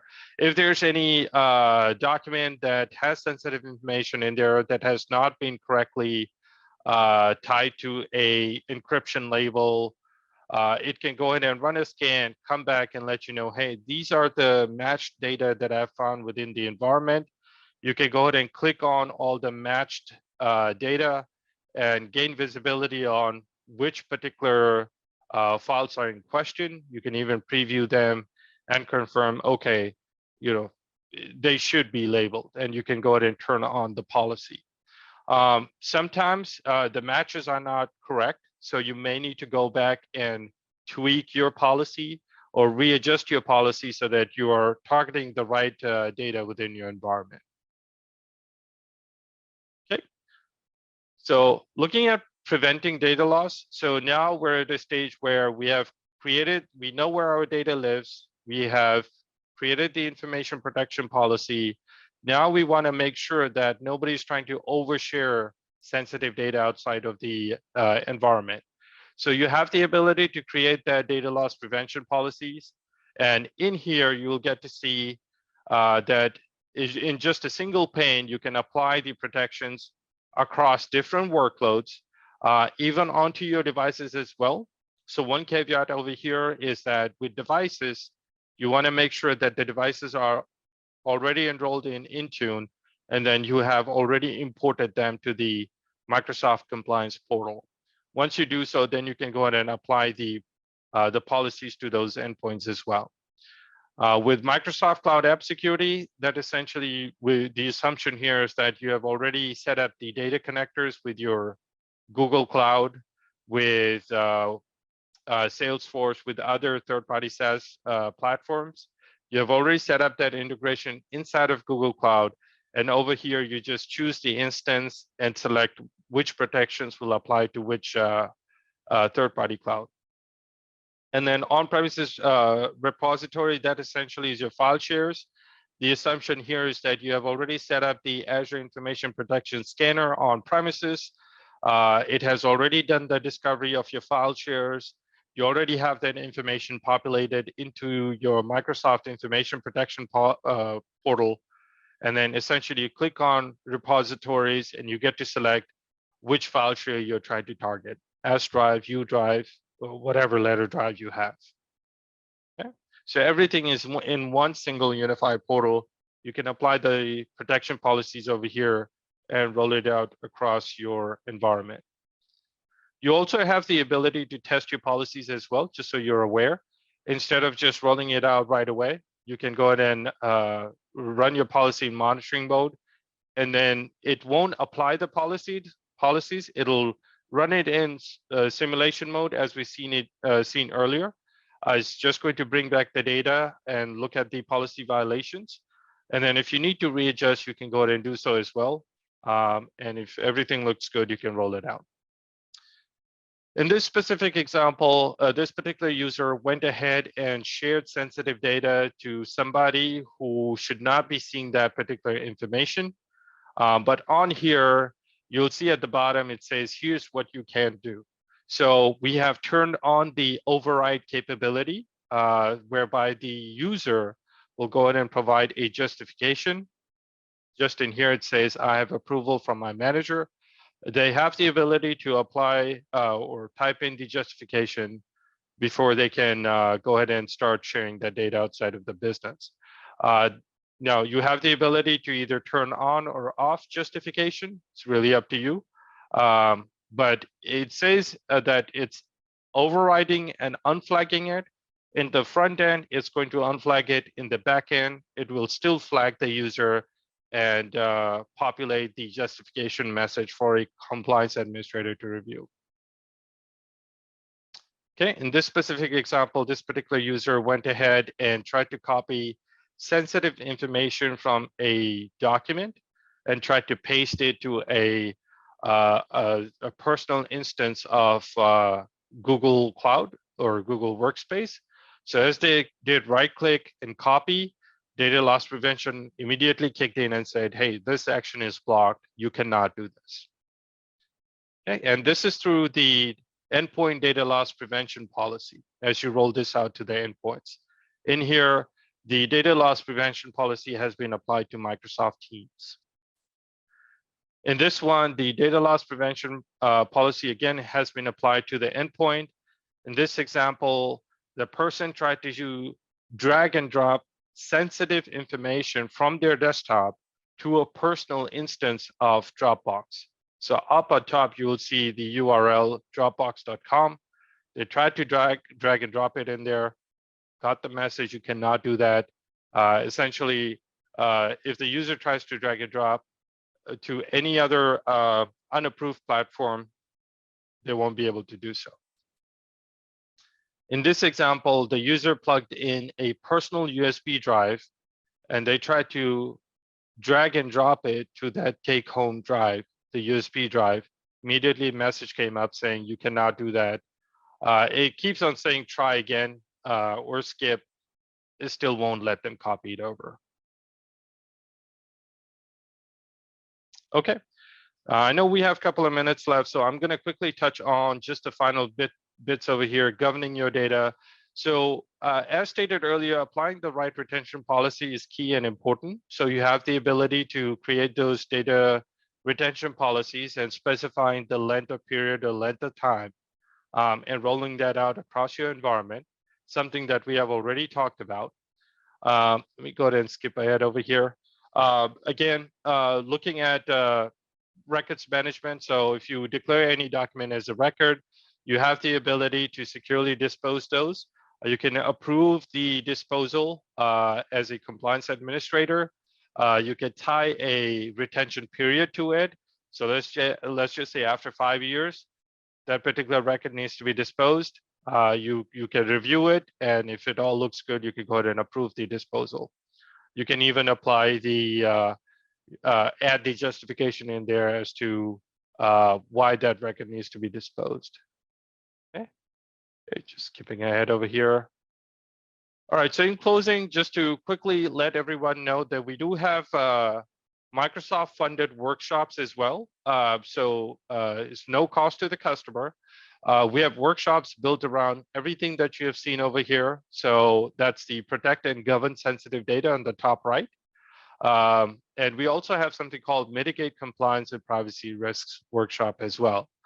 So essentially these two workshops are compliance workshops. They line up with what all you have seen over here. If you're interested, definitely reach out to me and my team, and we can happily arrange for that workshop. Usually they are partner-led and requires at least about 2 weeks of your time. It's not a full day thing, essentially 2 hours every day, whereby the partner will come in and create some monitoring policies in your tenant, activate some trial licenses, and showcase the value of the A5 compliance. Yeah, finally, we also have fast track services. So if you do decide to purchase the A5 licensing, or if you do decide to roll this out into your environment, you always have help through Fast Track. Fast Track is a free service provided by Microsoft. Our partners will come in and help you deploy all these solutions, everything you have seen over here, the right way the first time. And these partners are Microsoft Gold partners. They work with large institutions, commercial organizations, and large universities as well. So they should be very familiar with school environments. So with that being said, I'm going to go ahead and switch over to the Q&A. Let's see if I can answer some questions in here. No, we have just a couple of seconds or minutes left here. Is information protection and governance included under O365 and A5 license? Yes, it is. So it's not A365. I'm sorry, it's not O365 A5. I would need to double check that, but it's definitely in the M365 A5 license. And you will get to see if you go under, go in your portal, click on licenses, you will get to see Microsoft compliance and information protection, information governance as a SKU item in your licensing section. So you'd be able to see that information. Okay, let's go ahead and see. Are there any other questions in here? I think there's couple more questions. Same open questions. Okay. So they say talked about some last meeting. It was discussed. Oh, It's it going to was be discussed, guidance. yes. Last meeting, it was discussed that there's going to be guidance released sometime this year for helping implement Microsoft 365 Defender. Will Google connections be part of that guidance? So keep in mind, Microsoft 365 Defender is the security workload. So all the Defender XDR components. There probably would be a question for you, Amir, for your team, if that Google connector will be part of that. But it's that feature actually lives in Microsoft Defender for Cloud Apps. So I don't know if that's going to be part of the rollout or not.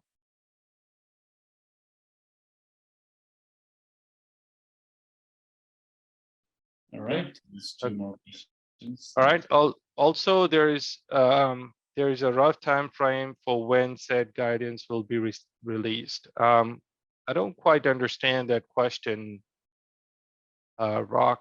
If you're able to elaborate on that just a little bit, that'd be great. Can you post a link in the chat for workshop and trials? Yes, so the workshop and trials are upon request. So there's no site to go in and apply for that workshop. Essentially, you reach out to your Microsoft account manager. They're going to go ahead and set things up for you with the partner.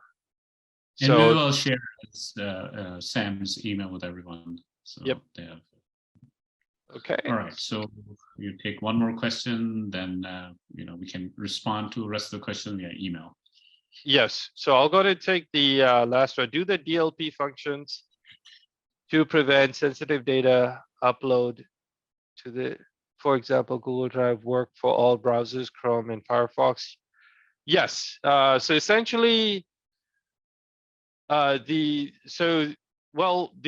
protection, if you are trying to protect data from being copied over from your desktop to a personal instance of Google Chrome, you won't be able to apply that protection.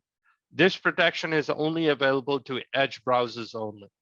So that's how, using Edge policies, it has the ability to see what data is being moved inside of the Edge browser or whichever specific website you're on. So unfortunately, may not be able to apply to Firefox and Chrome. Now, again, this is something that I visited some time ago. We are continually improving the product. So more than happy to reply back via email as to, if that's being supported today or not.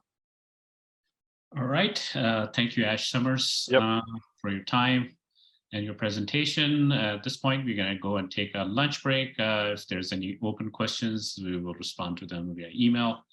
So it's around 1:48. So resume back at 12:15 with Jessica Belushi with cyber insurance best practices. See you guys soon. Our next presenter is Jessica Belushi. She will be going over cyber insurance best practices. Jessica, if you're on, the floor is yours. I am here. Let me just switch you guys over here. There we go. So hopefully everybody can see my slides. Good afternoon. I am Jessica Belushi. I am with Keenan and Associates. We handle the cyber insurance for about 80% of the community college districts within the state, as well as about half of the K-12 districts within the state. I'm going to try to keep the information, the content today, relatively general, recognizing that some of you guys are not at community colleges that are in our program, but you may find a few references to SWAC, which is our community college program, or SAFER, which is our larger education program. So just know that those terms may not specifically apply to you as to your district, but generally speaking, 8 out of 10 of you should participate in our program. So I'm going to spend a little bit of time today just talking about cyber insurance in general, cyber insurance best practices, and then once we're done, we'll go ahead and open up the floor for questions.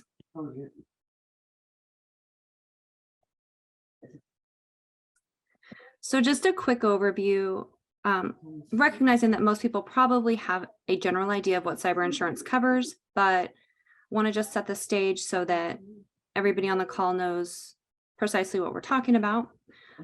In most cases, your cyber liability coverage is going to basically have two major components.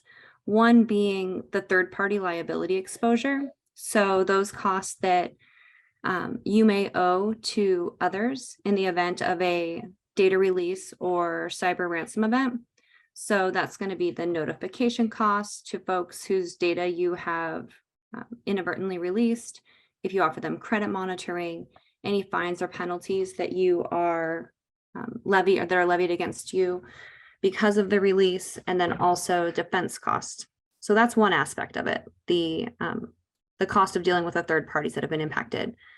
The other piece, and quite honestly, generally the bigger piece, is what we call the first party costs. So that is the cost to restore the district back to as whole as we can after an event.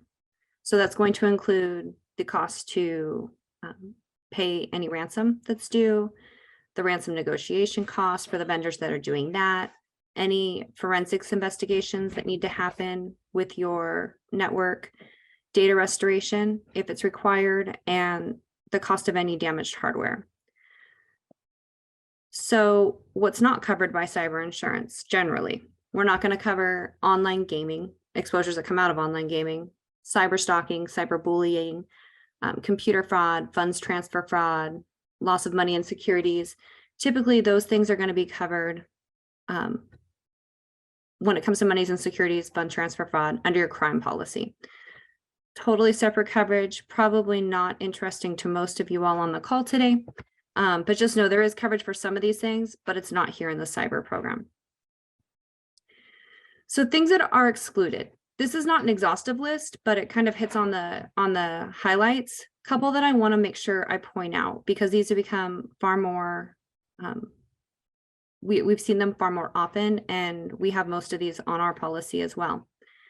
If you have, if you're collecting biometric data, so if you have an app that's doing facial scanning or iris scans, any fingerprint scanning, that information gets released. Generally, that's not going to be covered by a standard insurance policy. If you have an unencrypted mobile device or an unencrypted thumb drive and it gets left behind somewhere and that data is inadvertently released, the carrier is likely not going to respond to that claim. So I point that out because it's incredibly important to make sure that from a best practices standpoint, we're encrypting any of the mobile devices that we've got data on. Any fraudulent or malicious acts. Now this is going to be fraudulent or malicious acts by the district that aren't covered. Obviously, a cyber ransom event, I think, is fraudulent and malicious. That's going to be covered. But if you've got an internal bad guy who is defrauding the insurance company, not going to be covered. We will, however, cover attacks where you have an internal person who has created a cyber event. And then if you have any government shutdown, organized crime, those kind of things also would not necessarily be covered. The one other piece of this is professional services. If your district is providing professional network services, that coverage is different. That coverage is not automatically included in a typical cyber program. It's generally more of a technology E&O policy that will cover both your professional services and your cyber exposure. So if you think that you have a professional services exposure at your district, I highly recommend reaching out to whoever in your organization handles risk, whether that be the CBO's office or somebody else. So why do we need cyber coverage? I suppose I'm speaking to the choir here, but schools are being hit quite constantly. I've handled the cyber program here at Keenan for 4 years or so, and we've seen a pretty dramatic uptick, especially since 2020, in how often public and private educational institutions are being hit.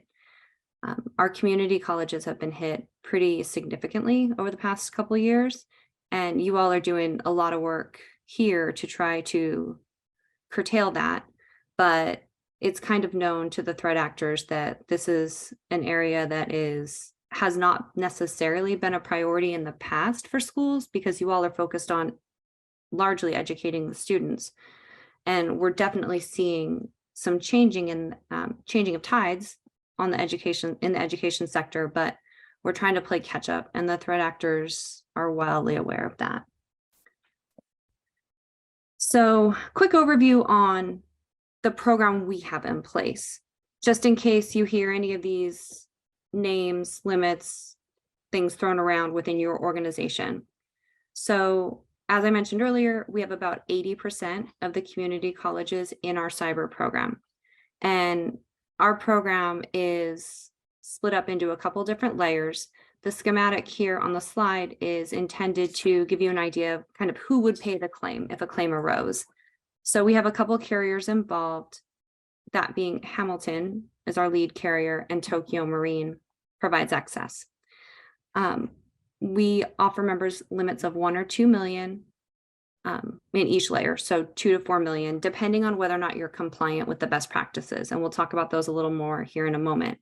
For the community colleges, the deductible is either going to be $125,000 or $150,000, depending on if you've got the best practices in place. Couple key sublimits that I want to make sure everybody's aware of in our program, but also if you're not in our program, you should be looking at your policy to make sure that these are in place. And if they're not, somebody should be talking to your broker about making sure that some of these coverages are in place. We have a supplement for cyber extortion or ransom by whichever name. We're not going to cover the full amount of a ransom event necessarily. Most ransom events these days, I feel like the standard amount at this point is about $1 million.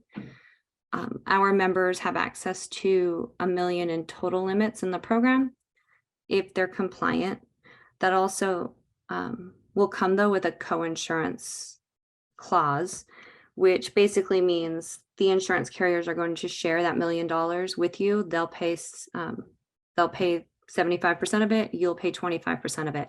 And that sits in addition to the deductible. So the cyber event or a ransom event, just at the onset is going to be pretty expensive, even if the ransom amount falls within the sublimits provided by the policy. One of the other coverages, which I think is pretty important to know about and pretty important to make sure that you guys have in your programs. We do in ours, but if you're not in our program, I would suggest you talk to the broker who places it for you.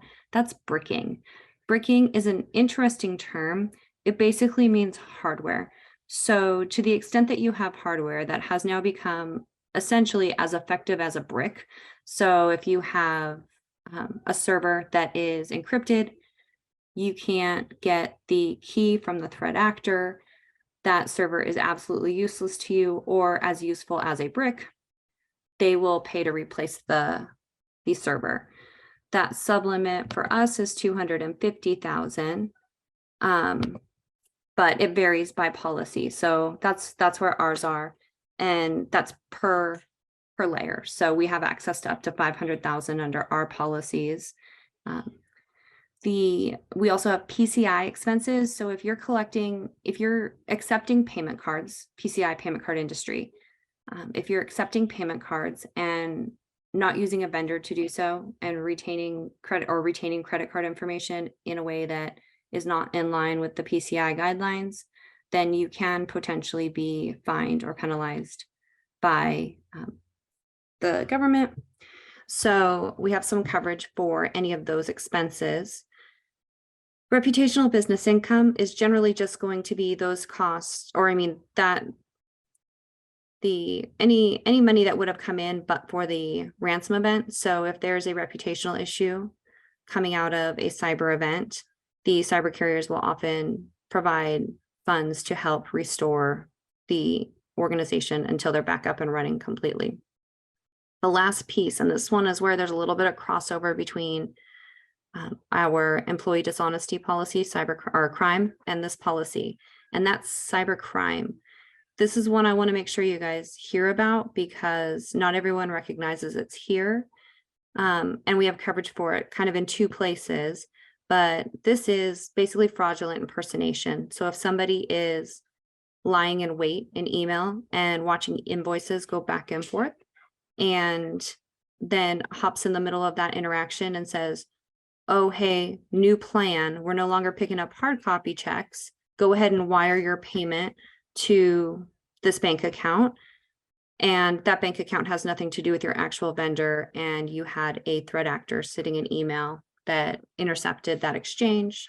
And now they've got your money. We do have some coverage here, but generally that's considered a employee dishonesty or crime cover exposure, but we do have coverage here as well. So if you happen upon an event like that, you absolutely want to make sure that it gets reported on both sides, both to cyber and crime.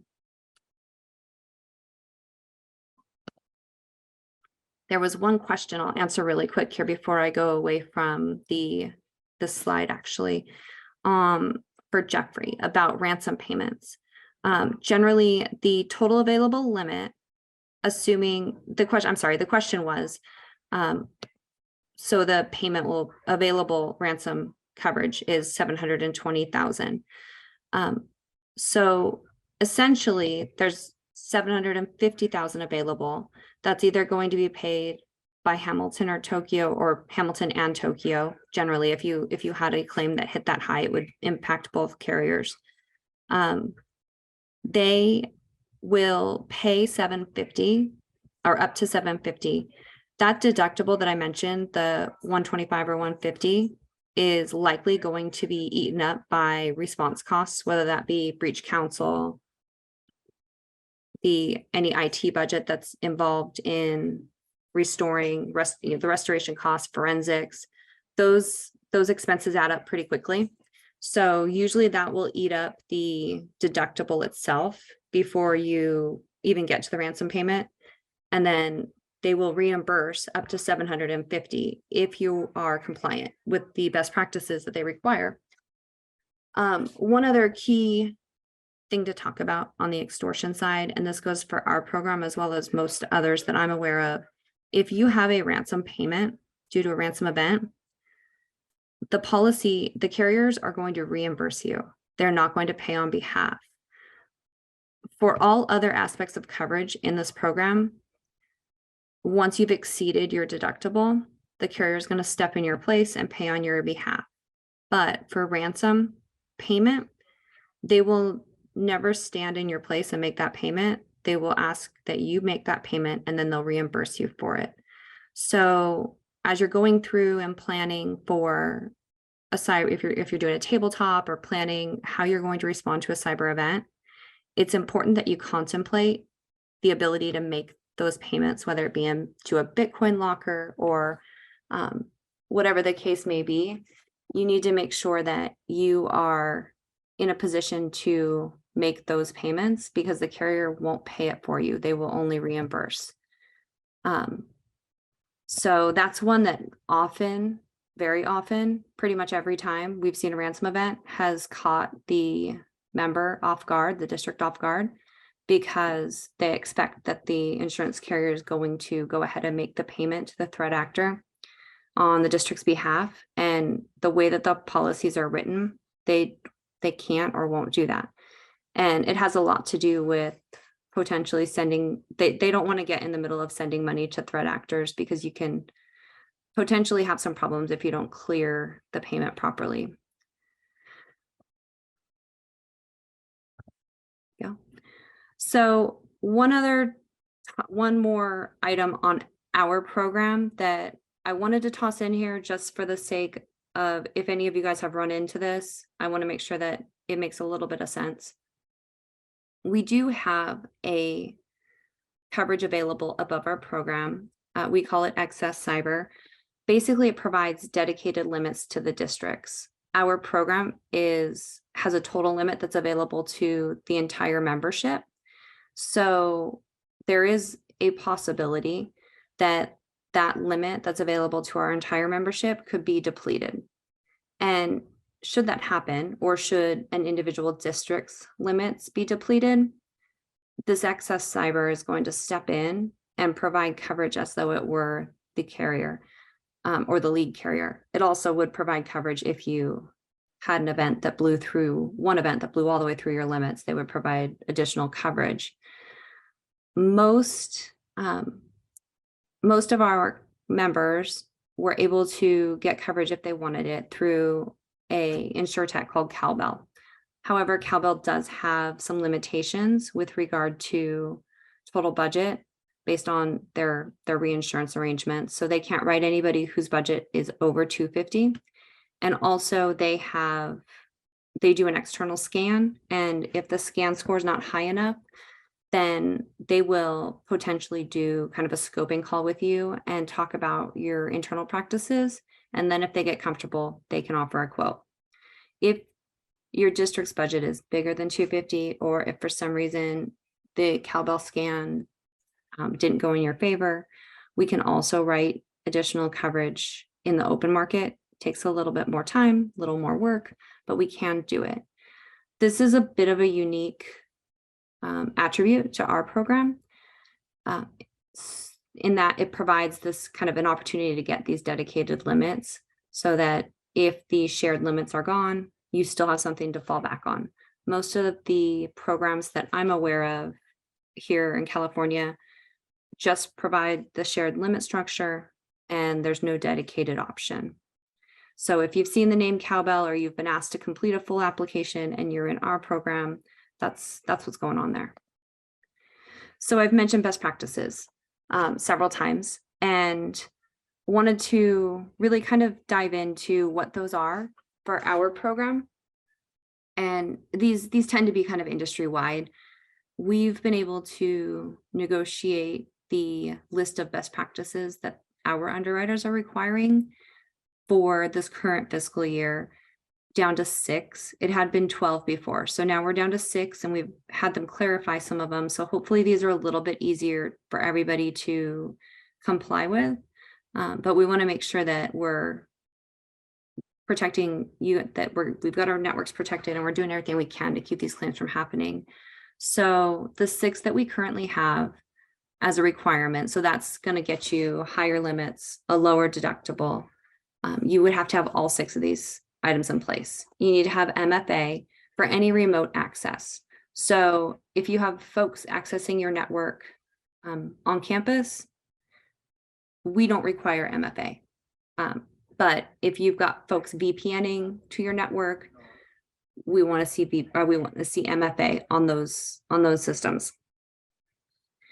We want to make sure that everybody has a credible EDR tool in place and active. At the current time, they're not actually requiring an MDR solution. They're requiring an EDR solution, but obviously we hope that if you have an EDR solution in place, that you are also monitoring it and responding when something goes bump.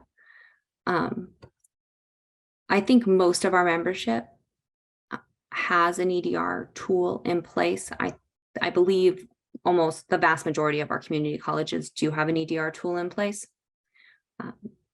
Backups being stored offline and requiring separate credentials to access. Now, cloud storage is fine, separate physical storage is fine, but the keys here are that it needs to be offline from your main network and you have to have separate credentials. We've had claims where our members had backups. We've had claims where a member had a backup that was not offline and it got encrypted and they were prepared to pay the ransom to get the key back from the threat actor. Threat actor sent proof of life on their files. So they proved that they were able to unencrypt some sample files. The district posted the ransom with the Bitcoin locker, and we never heard from the threat actor again. So those backups that were encrypted, I believe to this point, are still encrypted and are as useful as bricks, I believe. Another incident that we had within the program, district had backups, had cloud backups. So we had offline backups. They got into those as well. I'm sorry, they did not get into those. They had them. The problem with the backups in that circumstance that led to payment of ransom was that the backups were 14 days old when the district was hit, I believe. So there was so much time since the last backup that the data loss was insurmountable, and the district made the decision to go ahead with the ransom, that they could not restore the data over that course of that 2-week period. So they made the decision that they were going to go ahead and go forward with the ransom. And it was a pretty substantial one, but from a business perspective, the district felt it was essential. One of the other ones, I in my mind, this should be the easiest one to comply with, but in reality, it appears to be the hardest one, and that is that we're training our staff at least once a year. And that requirement is for all staff that have access to district devices, district network. It should essentially be everybody. Everybody has access to a district email address. Everybody should be getting cybersecurity training. I know that there is training material available to you guys through the system. We also have training available to you. So if you've ever been through a Keenan Safe Colleges course, that's the same platform. We offer 6 different courses. There's no cost involved in them.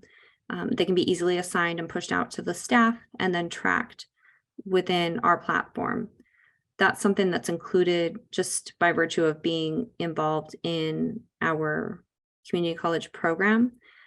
I think we have about 50% of the total program membership that have indicated that they are annually training their staff.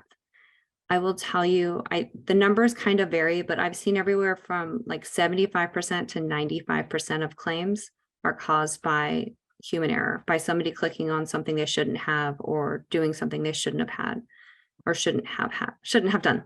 So from my perspective, this is absolutely critical. And if you don't have a training plan in place for staff, I would encourage you to get one in place. Like I said, we have courses available that satisfy the requirement, and I know you guys have access to others as well. The requirement for firewalls and antivirus, this one was modified slightly this year, and that just saying that patches needed to be applied within 30 days of release, critical patches, where prior it just used to say ASAP. So we've had them put a box around that so it's a little clearer. And then the last one is that there be some sort of vulnerability scanning done regularly. They did not define regularly. From my perspective, a lot of these services are offered in such a way that they'll push out notifications to you. So they're basically constantly monitoring. We have access to a platform called Security Scorecard. Our staff here can run reports out for you if you don't already have access to vulnerability scanning, but Security Scorecard actually offers free scanning. You can sign up for a free account and they will push out notifications to you. Important to keep in mind that this is purely an external scan. So they're going to look for open ports on your website. They're going to look for data on the dark web. But it's definitely not a pen scan, and the requirement is not for a pen scan. It's just that you're doing vulnerability scans regularly so that you're monitoring your external standing.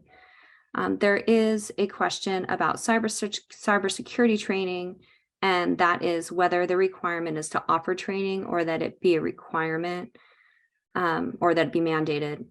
For this best practice, it has to be given to staff every 12 months. So they're not asking for logs. They're not asking for you to tie back every employee to a training module, but they want to know that you have a program in place that requires staff to train once every 12 months.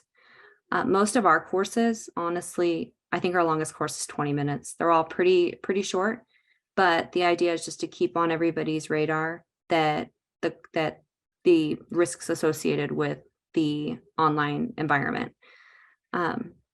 So Bill also has a question about the length of online training. They have not put any specific parameters around the length of course, the type of course. At this point, that's my preference. I would prefer that the market not dictate to us exactly how we're training our staff. I would at this point, defer to the districts to determine what the best training is depending on position. But at a minimum, we want to do at least a general cyber hygiene training for your staff every 12 months. So at this point, we're going to appreciate that they have not been more specific than that, and that they're allowing us to kind of make the call, so that if you've got IT staff that need a far more in-depth training, or if you have somebody who's exposed to HIPAA protected data, that training is going to be different than if you are dealing with your faculty. At this point, as long as they are getting some cybersecurity training regularly, that's satisfying the requirement. What we're starting to see in the market, kind of on the horizon, is requirement for phishing simulations. I know for myself personally, the idea of phishing simulations is enough to make me be a lot more cognizant of what I click on, just because you never know if it's going to be a simulation and then you're going to get sent back to new training. But we haven't seen that come through yet, but underwriters are starting to indicate that that's going to become more of a mandatory part of the training requirements. I think I got all the questions. So the two that are in orange there, those are areas where we have resources we can offer for the membership. If you're not a member of our program, you still absolutely can go log into Security Scorecard and have it scan your environment, your external environment. As far as the training goes, that's only available to our members in our program, but there's lots of other resources out there also for online training. All right, let's talk. I know that we're going to talk a lot about upcoming cyber trends, but I just wanted to give you guys some perspective on what we've seen in the education sector over the last couple of years. So we don't use Chubb. I mentioned Hamilton, I mentioned Tokyo Marine. We used to use Chubb, but I really just like the research space that Chubb has kind of taken up. And I think that this chart itself speaks volumes about why we've seen such an uptick on the coverage side. And it really mirrors what we saw and experienced in our California public schools. So just with 2012 being the baseline, and that was early in the cyber insurance world. The first cyber insurance policy was actually written in 97. There wasn't a ton of uptake though through the late 90s and into the 2010s, but you started to see it come up as you started to see more cyber events happen. But then you can see as we got to 2020, when folks went home, everything was being handled remotely. The cyber incidents really blew up. And when I say schools were hit more than anybody, more than most, schools were absolutely hit dramatically more than most. You can see there was an 832% increase for the overall industry. Schools saw over 3,000% increase in cyber events in 2020. So we're starting to see that tail off, thank goodness, pretty dramatically as folks are really starting to harden their networks and become more cognizant of the cybersecurity environment. It's really tailed off, but this 2020, 2021 really was almost catastrophic for the education sector, just based on cyber experience alone. So I know that the next session is going to talk about cyber incidents, just a quick flash of kind of what we've seen. A lot of what we're seeing is phishing related malware attacks. We did see some zero-day exploits over the past couple of years, but just some ideas of the main ones that the market is seeing. And then some perspective kind of on where those claims are starting from. So tons, and this tracks with what you probably know and what you've experienced. The significant chunk of cyber events are being caused by social interactions and malware on the network. And the majority of the events are external. So we're not talking somebody, I mean, from time to time, we do have claims where folks will inadvertently email, say, the entire student population's records out to the entire student population. Okay, that happens. There are some internal claims, but the vast majority are the threat actors that we've all been seeing hit our districts and hit organizations outside of our districts. So just to put it into a little bit of perspective, this is from our own loss experience. So over the past handful of years, since 2020, we see our top 5 claims. So the top 2 were both community college districts, both ransom events. And then the other 3 were some of our K-12 districts, also ransom events. Our top 5 claims are all ransom events. Some of these, I will tell you, they didn't even pay their ransom. Some of these ones that are just under $1 million, they didn't even pay the ransom, but the response cost, the cost of notification, the cost of getting back up and running from backups, got all the way up into the high 6 digits. So we have a couple minutes left. I'm going to talk about kind of what a claim looks like, what it looks like when you have an event. And I'm going to try and keep this general, but I do have some claims reporting information for you in the event that you see that your district is in our program and you see a claim. And this is not necessarily, there's more parties involved than you would necessarily expect, which is why I wanted to walk through this with everybody. And also, I love football, so sorry, I apologize, I went with a football theme. When you have an incident or you think you have an incident, we are going to have you connect with breach counsel immediately, and they're going to act as the quarterback of that event. They're going to help you navigate notification requirements. Notification requirements vary by state based on the state that the impacted individual lives in currently. So you may have retirees that have moved to Maryland and are living their best life, but their data has been released and now you've got to notify them. You can't notify them based on California's notification requirements. They have to be notified based on the requirements of the state of Maryland. So it's important to have a specialist that understands the notification laws in the various states. And that's what we look to our breach counsel to be able to provide that information for you. They're also going to help identify the best course of action with regard to response. They're going to help identify vendors that are going to be able to help work through the situation, and they're going to communicate on your behalf with the underwriters and their representatives. So in this case, in our case, our breach counsel actually manages our hotline, our cyber event hotline. So if you call the hotline, you're going to get somebody from our breach counsel's office, and they're going to be able to help you respond to immediately. The next party involved is what I like to refer to as the referees, and this is different depending on the carrier. For ours, it's monitoring counsel for the lead underwriters at Hamilton. So for us, this is a firm called Bates Carey. It's a law firm. They will typically interact very directly with our breach counsel. Breach counsel will get them up to speed, and breach counsel will interact with the monitoring counsel or the claims adjuster to make sure that they get authorization for any costs associated with the claim.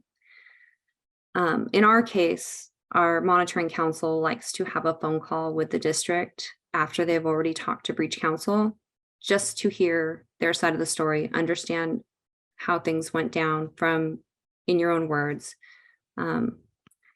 But they will basically be there to help make sure that the process goes smoothly from the underwriter's perspective, and that you know that coverage questions are being answered if you have them.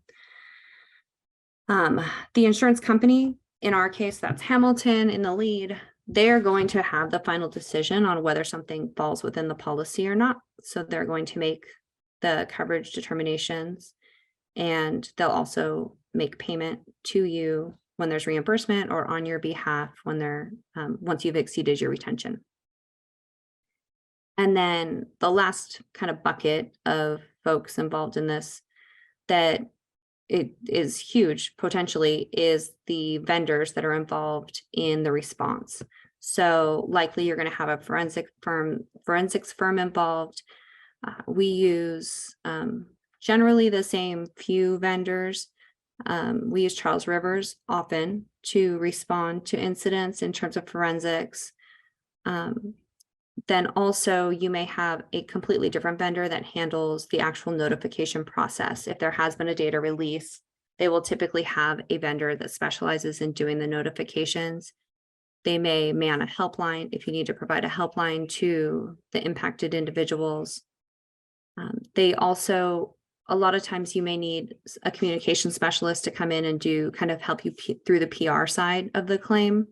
And generally that's all included as part of the incident response costs that are covered under the policy. However, I want to make sure that everybody understands that under no circumstances, if you have an event, should you go out and secure vendor arrangements until it's been approved by the underwriters.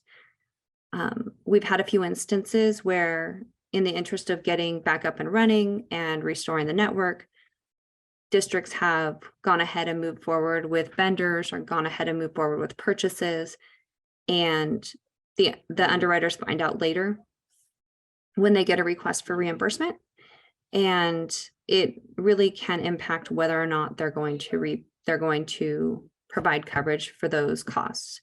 So breach counsel will act as that middleman for the district when there's an event, but we need to make sure that as you are working through responding to an event, breach counsel is in lockstep with you. And as long as they know that there's a cost to be incurred, they will go get approval from underwriters on your behalf.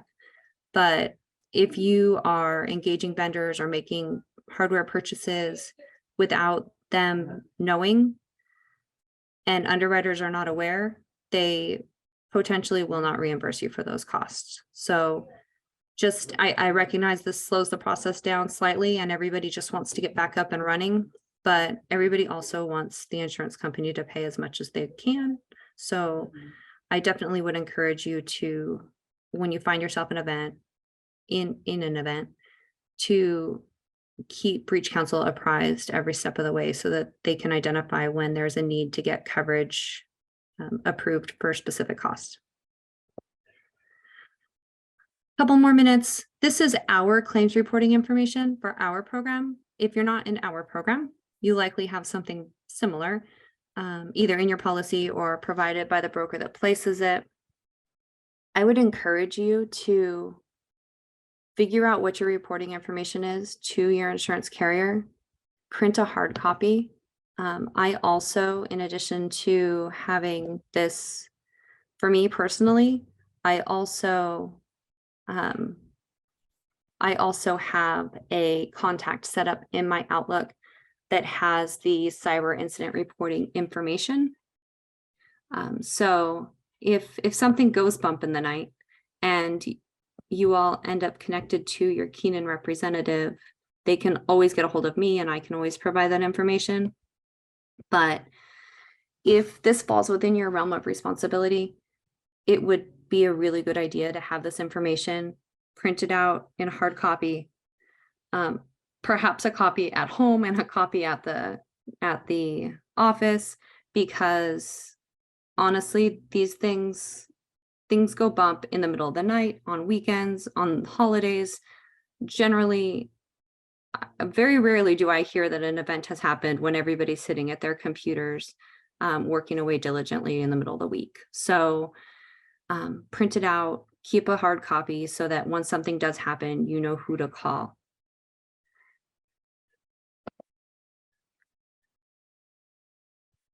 So same information, just wanted to touch on a couple really critical things when you're dealing with a cyber incident. And I apologize if you guys have already heard this. I know you've heard don't engage vendors or purchase equipment without underwriter's approval. But beyond that, if you have an affected device, please make sure you don't shut it down. Absolutely disconnect it from the internet so it doesn't phone home, doesn't call the mothership.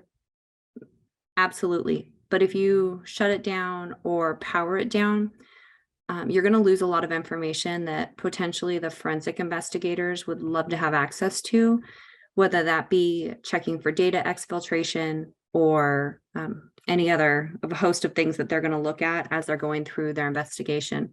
So don't shut it down, but do disconnect it from the internet. This is all on the claims reporting worksheet. So I'm going to skip through it in the interest of time. And this is included in the slides, which I'll provide to the Tech Center folks so that if anybody needs them, you can have them. This is just a sample of a real claim that we had, just to give you some perspective on how quick it can go. In other cases, they can tend to drag on for quite some time, but this event specifically happened on a Saturday. Imagine that, in October, and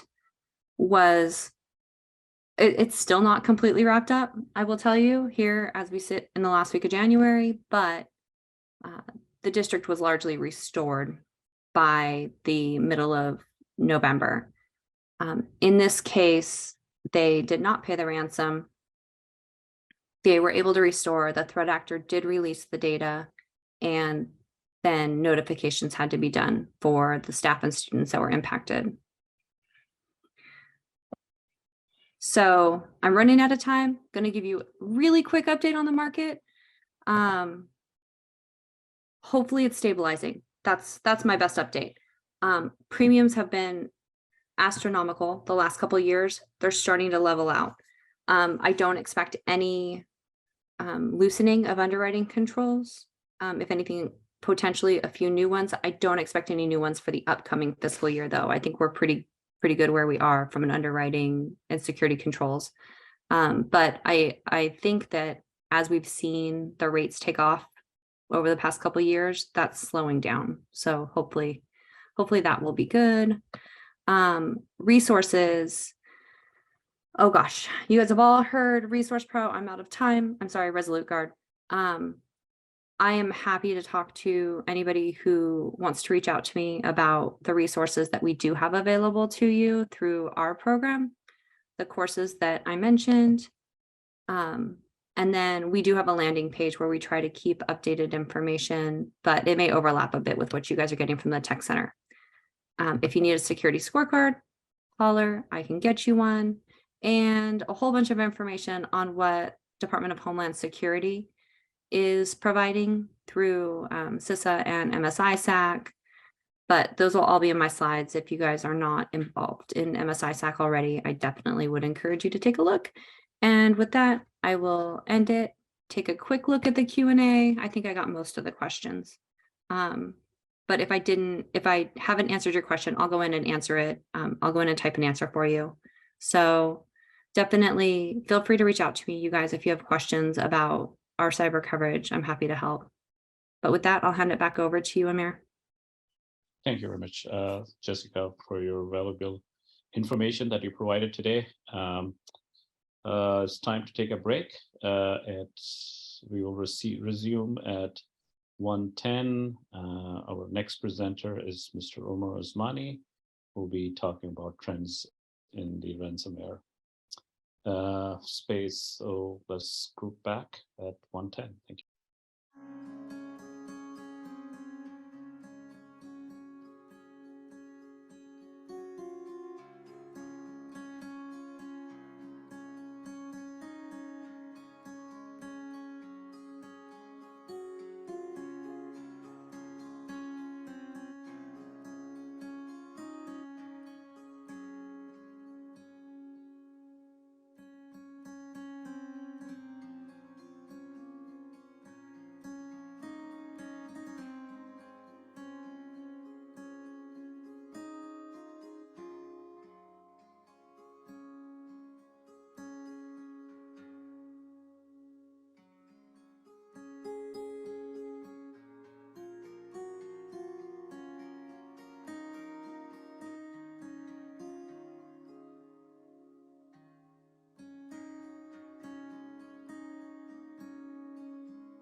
Okay, I believe we are ready to start our next presentation, that is Current Trends in Ransomware by Omer Osmani. And before that, just reminder on some housekeeping. Sessions are recorded. You can use Q&A to ask questions found in the setting bar. Breaks, we will have one more break after this presentation, and tech support is available. Closed captioning is also available. Omer, are you ready to go at this point? So good afternoon, everyone. My name is Omer Osmani. I'm a security analyst at the CCC Tech Center. So today I'm just going to provide you with a mostly high-level overview on the current trends in ransomware, primarily targeting the education sector, of course. So this will function more as an update to the previous presentations we have performed on ransomware in our previous workshops. So to begin with, I'm going to go over a general definition of ransomware. Ransomware is essentially a category of malware that encrypts data on a computer system until a ransom is paid to an attacker or a group of attackers called a threat actor. Usually a specific amount of payment will be requested by the attacker or threat actor to decrypt the files and assets of the victim organization. This is generally paid out in cryptocurrency such as Bitcoin, since it is hard to trace the transactions. Now, in theory, after payment has been made, decryption keys are provided to the victim to decrypt their files. Now, in reality, all paying the ransom does is guarantee the attacker receives the victim's money. So in many cases, the victim does not receive the decryption keys after having paid the ransom to the threat actors, and basically they're duped. So an example of this occurred in 2016 at a Kansas heart hospital where the threat actor refused to provide the decryption keys despite the hospital making a payment. So it is recommended to work with your cyber insurance provider first before making another decision. So now we will get into how it works and is propagated. So ransomware is often spread through phishing emails that contain malicious attachments or through drive-by downloading. Usually a threat actor will either target a mass kill of users in a phishing campaign or perform spear phishing where they target higher position employees who have admin credentials across their systems. So drive-by downloading occurs when a user unknowingly visits an infected website and then malware is downloaded and installed without their knowledge. Once malware is on a target's machine, the background processes and Windows registry are edited. So the threat actor continues to gain a foothold in the organization's network until they steal enough data and finally decide to encrypt workstations, databases, or any system with confidential information that has some sort of value to it. So the systems are basically held hostage until the ransom is paid or things are worked out. Or if there already exist decryption keys for the ransomware family, those would work too. So crypto ransomware, a malware variant that encrypts files, which we'll talk mostly about today, is spread through similar methods and it's also been spread through social media such as web-based instant messaging apps. So additionally, newer methods of ransomware have been observed. So for example, vulnerable web servers have been exploited as an entry point to gain access to an organization's network. And another way of propagating malware is through an older method. It's like through a USB device or any physical hardware device, but obviously this is not as common anymore. All right, so since ransomware utilizes malware, we're going to go over the different types of malware. So malware can hit different OS types, Windows, Linux, Unix, Android, iOS, and Mac. But Windows is the primary target for threat actors since it is the most commonly used business OS. There are different classes of malware, and within each class, there are a number of subtypes. So I'm going to go discuss each of these. So the first one is the viruses. This is the most classic and oldest term to describe malicious computer software. So the main intent of a computer virus is to bring damage to a victim's OS files, making the system unstable and forcing the user to reformat it and return to its original state. All right, next we have worms. So this is another type of old school attack that is still widely used to propagate malicious code across networks. Originally, the aim of worms was not to destroy or compromise the OS like computer viruses. Instead, a worm would work to spread from one machine to another through internal networks or the internet without user intervention. So modern worms can also carry other malware such as ransomware to damage a host computer. Worms usually attack via email clients on the victim machine. So something like Microsoft Outlook or Mozilla Thunderbird. And basically what it does is it copies itself to all contacts in the address book of the victim to further distribute the infection to new locations. So worms can also propagate by exploiting vulnerabilities in networking protocols as well. They can make computers, they can affect the efficiency and performance of systems by consuming the space, internet bandwidth, and just consuming resources. So next we have cryptojacking. Basically, it's a piece of code usually written in JavaScript or Python, and it infects computers silently when a victim clicks a malicious link or in an email, or they visit a website infected with this malware. So much cryptojacking malware is installed via exploit kits, which we will talk about later. And usually these affect older versions of Flash, Java, Silverlight, and Internet Explorer. So once it's executed, the malicious code begins to work in the background to mine cryptocurrency and then transfer the generated funds to the criminals behind it.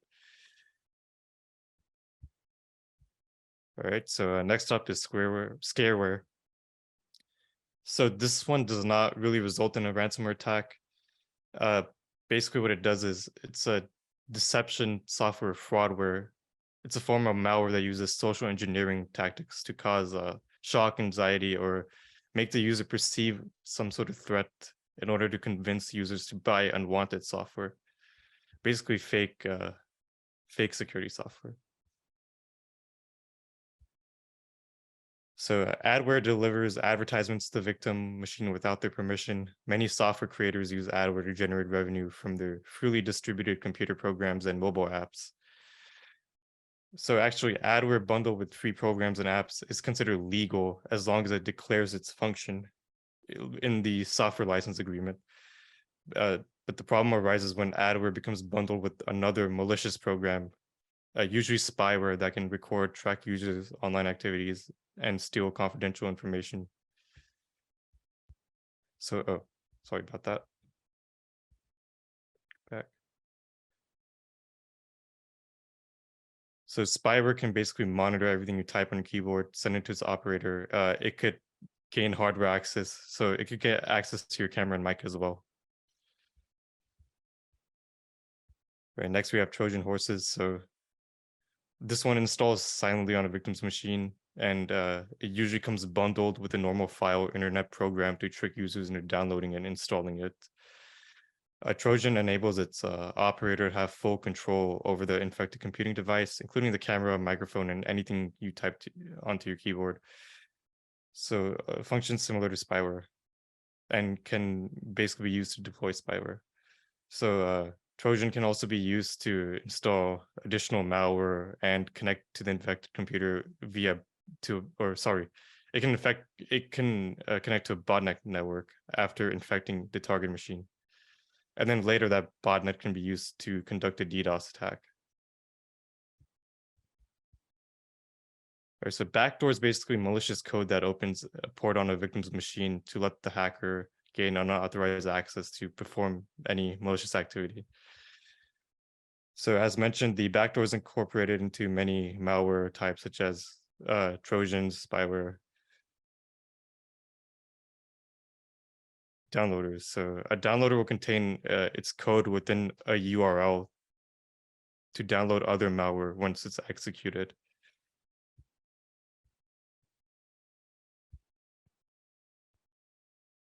All right, next we have rootkits. So a rootkit is a much more invasive and dangerous type of malware.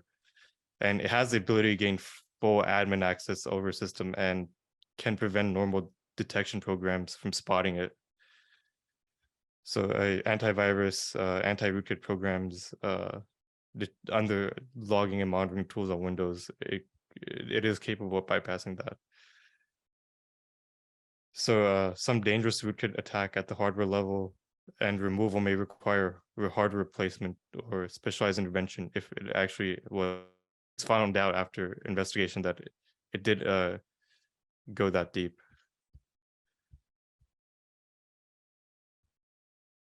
So as mentioned earlier, we also have botnets. So basically, botnets are used to carry out a distributed denial of service attack called DDoS. And what it attempts to do is make any type of online service unavailable by flooding it with traffic from many sources at once. So basically, the perpetrators build networks of infected computers, which could be hundreds of thousands or even millions of machines. And they spread malicious software through emails, websites, social media. So once infected, these machines can be controlled by a bot master without the owner's knowledge and used as an army to launch an attack against any target, such as a server or website. So botnets generate huge floods of traffic to overwhelm their target.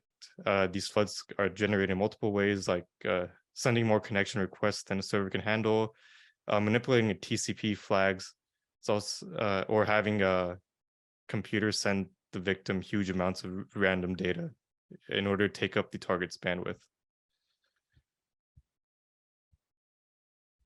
So there are a few other types of malware that can perform similar functions to the types already mentioned. So keylogger, as mentioned before, it's used in spyware. It's used to record a victim's computer activities from voice recording, screen captures, microphones, cameras, and obviously typing. Hack tools, so these are programs used to retrieve passwords from browsers or other installed applications, and they can be incorporated with other malware to conduct a stronger attack. So finally, we have exploit kit. So basically, it's a software program that takes advantage of vulnerabilities in many operating systems, older operating systems typically, and older software, also web browsers, and forces them to behave unexpectedly.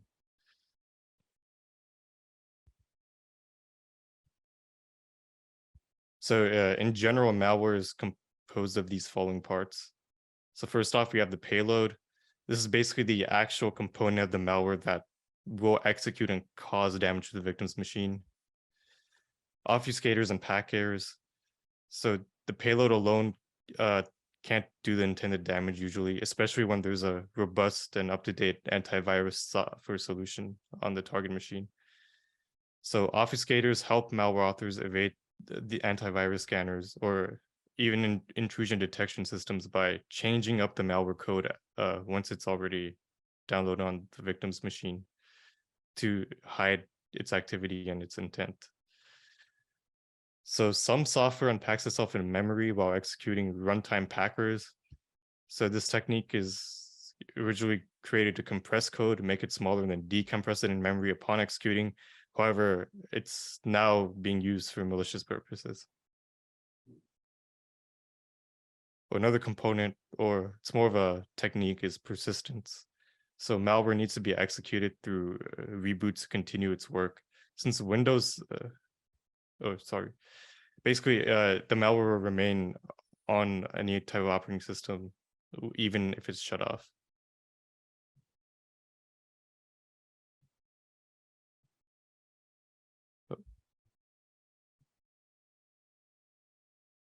So persistence can be maintained through startup folders, auto start locations via Windows registry, Windows services, schedule tabs, temporary folders, and shortcut hijacking. Basically, malware will try to tamper with these.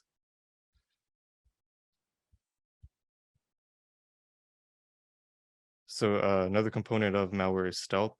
So basically, it can achieve stealthiness by doing the following: process hiding, disguising itself as a legitimate process, basically injecting malware code into a legitimate Windows service that's currently running, hiding modules as DLL files, using fileless malware such as Windows built-in tools, so PowerShell, Windows management instrumentation to execute the code.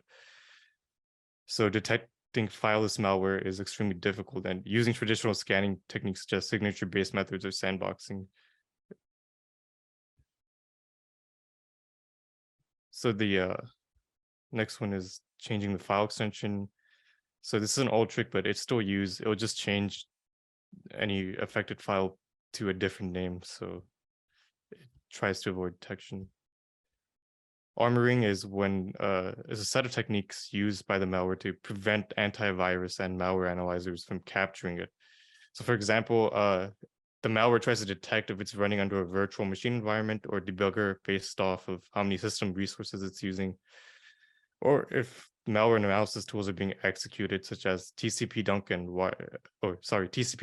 Wireshark. So the armoring technique is crucial to increase the lifespan of the malware, and it protects its communications with the threat actors. So how malware communicates with threat actors is through command and control, also known as C2. So as the name implies, command and control center is responsible for sending instructions and other data. For example, downloading new version of the installed malware or distributing the encrypted or decryption keys in the case of the malware attack for malware residing on compromised machines. It's also responsible for receiving stolen data extracted from victim machines, such as passwords and financial information, which they later go on to sell. Some malware uses cloud-based services such as webmail and file hosting services as a disguise to appear as normal traffic to avoid detection.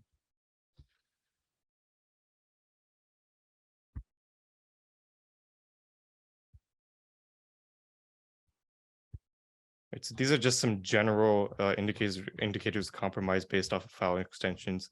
So basically, once malware affects the system, it would change file extensions to something that like obviously just looks off and weird. So that's usually a giveaway that you've been compromised. Although good pieces of malware don't typically use this.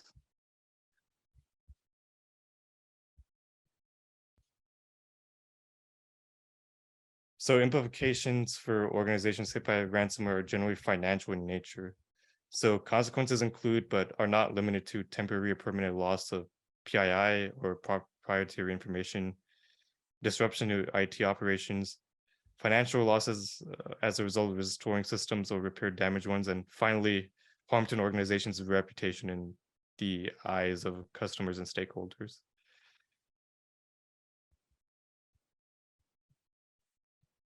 So next, we're going to talk about statistics. So according to Cisco's Talos Threat Intelligence, educational institutions were the most targeted by threat actors in Q3 2022.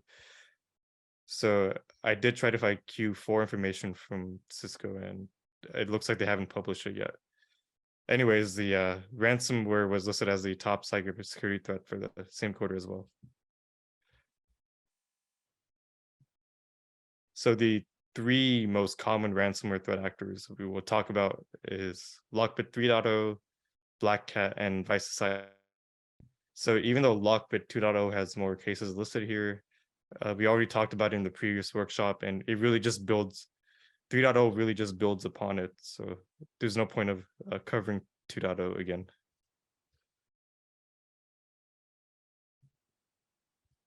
All right, so we're going to start with Lockbit. So Lockbit was first discovered in 2019, and it's relatively a new family of ransomware that quickly exploits commonly available protocols and tools such as SMB and PowerShell.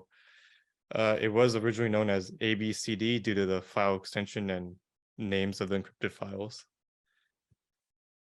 But before that, after that, they started using the .lockbit extension. So since those early beginnings, it has evolved into one of the most nefarious strains of malware to date, with a really high ransom payout. So there have been 3 versions of Lockbit discovered so far, and the latest one is 3.0, discovered in June of last year.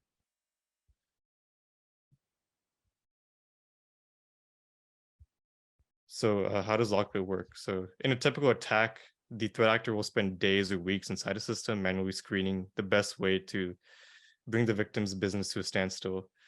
So this phase exposes multiple indicators of compromise, such as command and control beaconing. Lockbit, however, only requires the presence of a human for a few number of hours.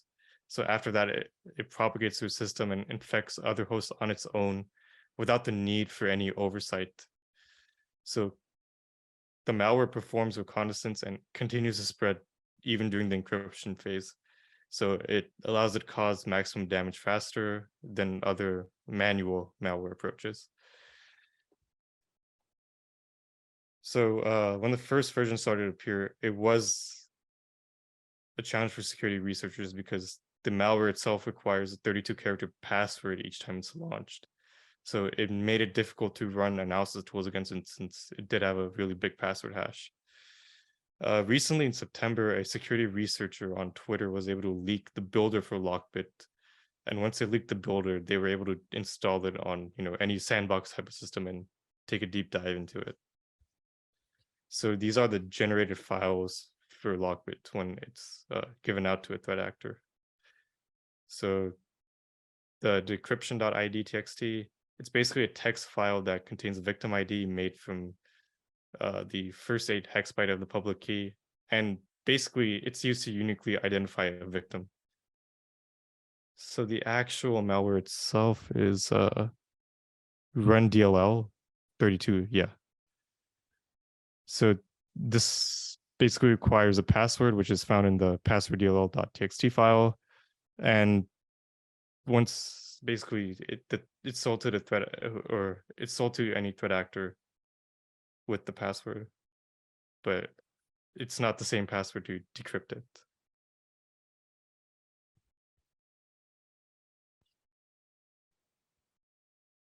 Right, so Lockbit does affect and stop various Windows services concurrently by using multi-threading. So basically that just allows a program to efficiently perform multiple actions at the same time. So the first one it stops is Windows Defender.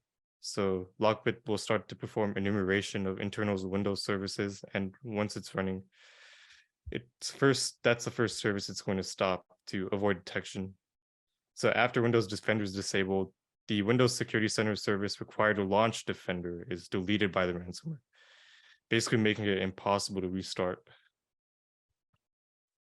So the next program it affects is a recycle bin. Basically, the files in the recycle bin are not encrypted when the ransomware is deployed. What it does first is replace each file with randomly generated bytes and then deletes the files. And because it replaced the files with the random bytes, all the files in the recycle bin are no longer recoverable, even if you use the decryptor.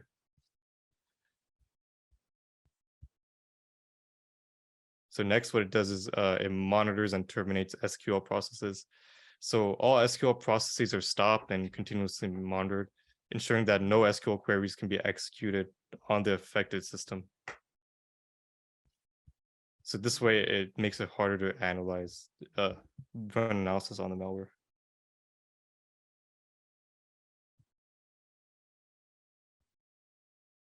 So next thing it does is delete shadow copies. So a shadow copy is basically a snapshot of a volume that duplicates all the data that's held on a storage volume. And by deleting these, Lockbit is attempting to make sure the victim is not able to recover backed up data. So this is completed by making a call to an internal Windows system object and modifying it to allow Lockbit to access the Windows management interface. Then from there, it runs a Windows management interface query, and using that query, it deletes each of the returned shadow copies it finds.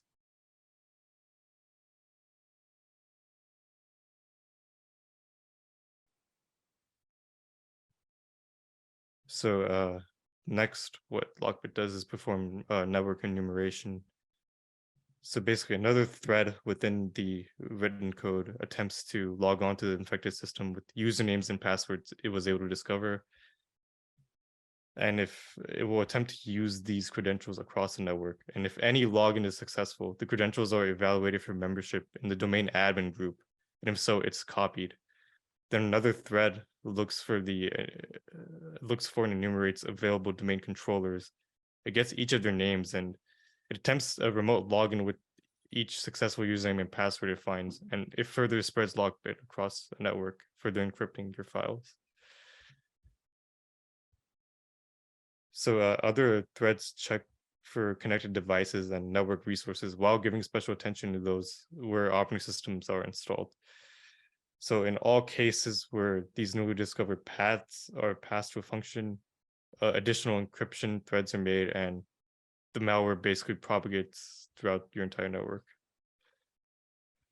So after analyzing traffic, the researcher who released the kit found out that the common command and control tool Cobalt Strike was used by this malware. It basically lets them communicate back to their own system, and they're able to run remote commands.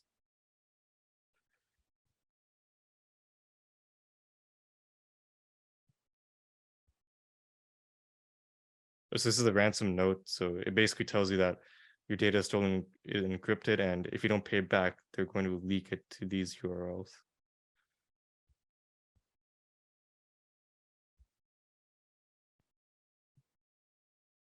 So these are the indicators of compromise.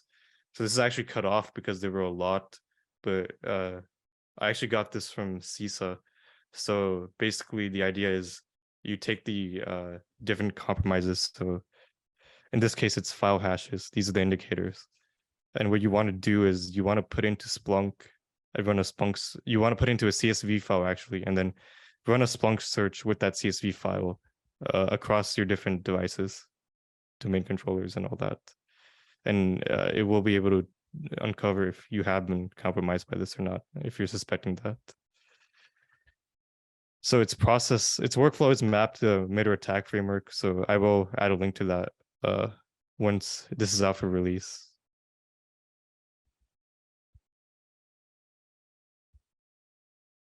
All right, next up we have ALF-V, also known as Black Cat.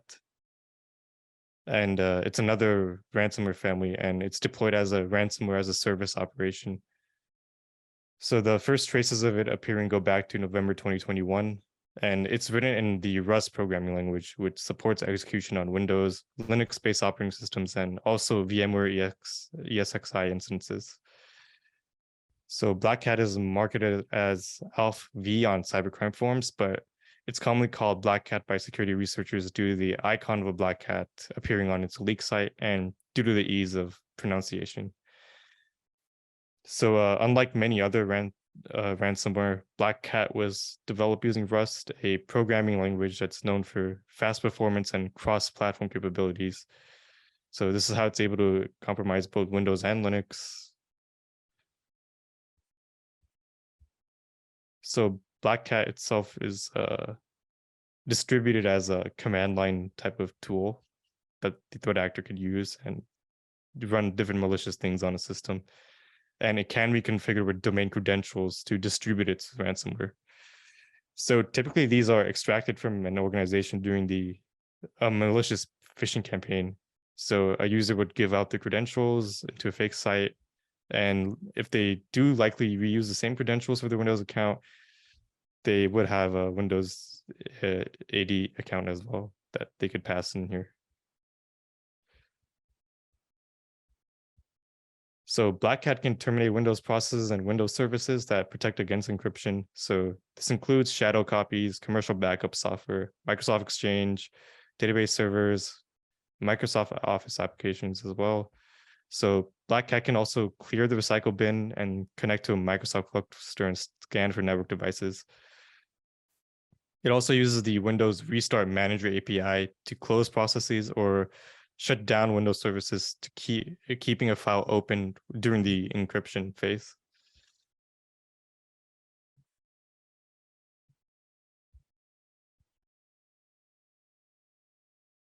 Oh, so I guess I'm missing a slide, but so Black Cat uses several different encryption methods.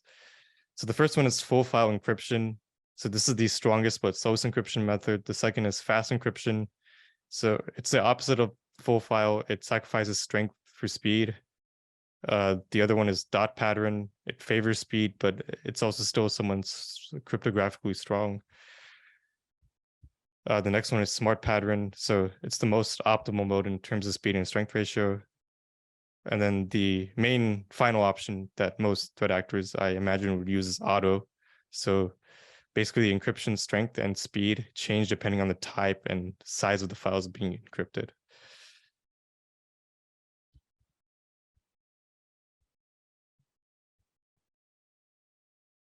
Yeah, so these are more IOCs. So I'll provide links to these and you could take a look at those. Oh, and so this is another ransom note that essentially says your network has been compromised, all files are encrypted. You have to pay us to get your decryption keys. And it like gives them it gives the affected user steps. Now, obviously, you don't actually want to follow these.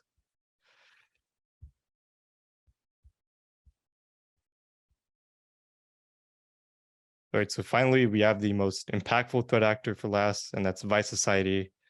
So Vice Society has been involved in high-profile activity against education institutions last year, and will likely continue into this year as well. So unlike many other ransomware groups, such as Lockbit and Black Hat that follow the ransomware as a service model, Vice Society operations are different in that they do not actually author their own malware. What they do instead is utilize already available ransomware families in their attack chain that are already found on the dark web. So the two primary ransomware strains they use are Zeppelin and Hello Kitty.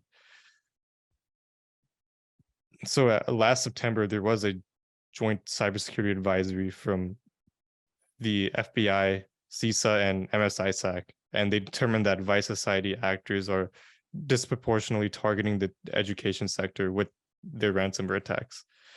So the advisory maintains that the attacks are going to increase into 2023 as well.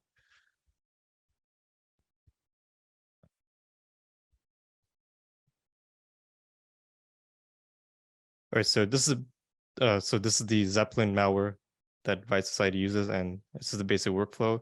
Starts with a phishing email, and through a compromised like Windows AD account or through a malicious download, a Microsoft Word document will be installed into the victim system, which has malicious macros embedded. So those macros load up or they execute PowerShell commands, and they create open screen connect and VPN connections to talk back to the threat actor. And basically what the threat actor would do is they would download malicious exe files and execute them on the victim machine. And they'll also do the same with DLL files.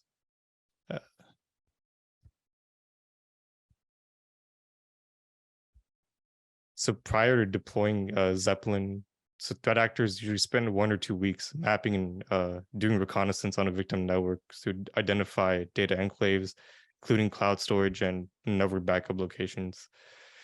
So prior to performing an encryption, Zeppelin actors exfiltrate sensitive data, and what they do is they either sell it or publish it in the event the victim refuses to pay the ransom. So they're essentially blackmailing you. So once the ransomware is executed, there's a hexadecimal number appended to each encrypted file as a file extension, and then a file note with the ransom is left on compromised systems, frequently on the desktop. So this is a sandbox image of something. Oh no, sorry, this is on Hello Kitty.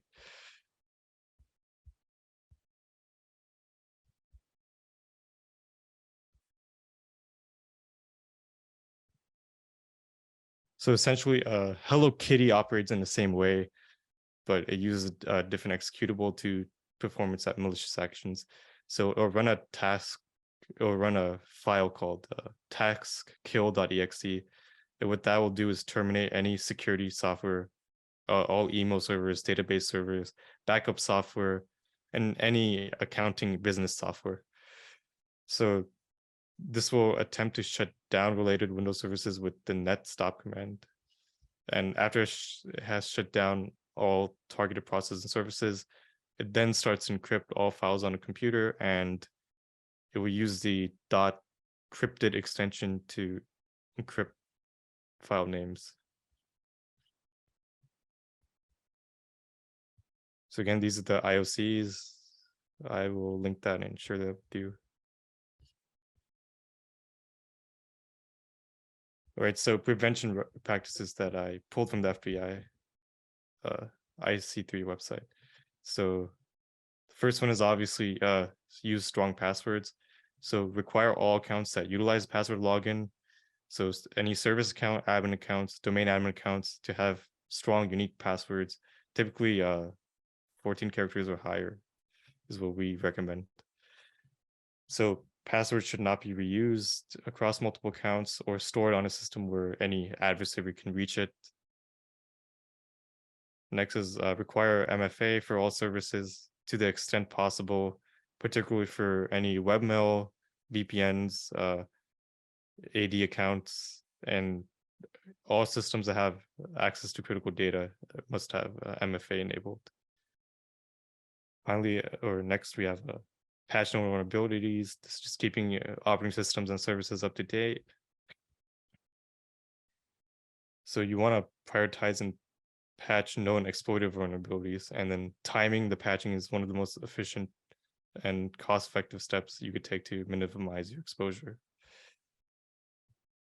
Next is remove unnecessary access to administrative shares, especially the admin share or the C share. So if the admin share and the C share are deemed operationally necessary, you want to restrict privileges to only necessary service or user accounts and perform continuous monitoring for anomalous activity on those. So host-based firewall rule, you only want to allow connections to admin shares via SMB from a limited set of admin machines. So enable protected files in Windows OS. So this is to prevent unauthorized changes to critical files. And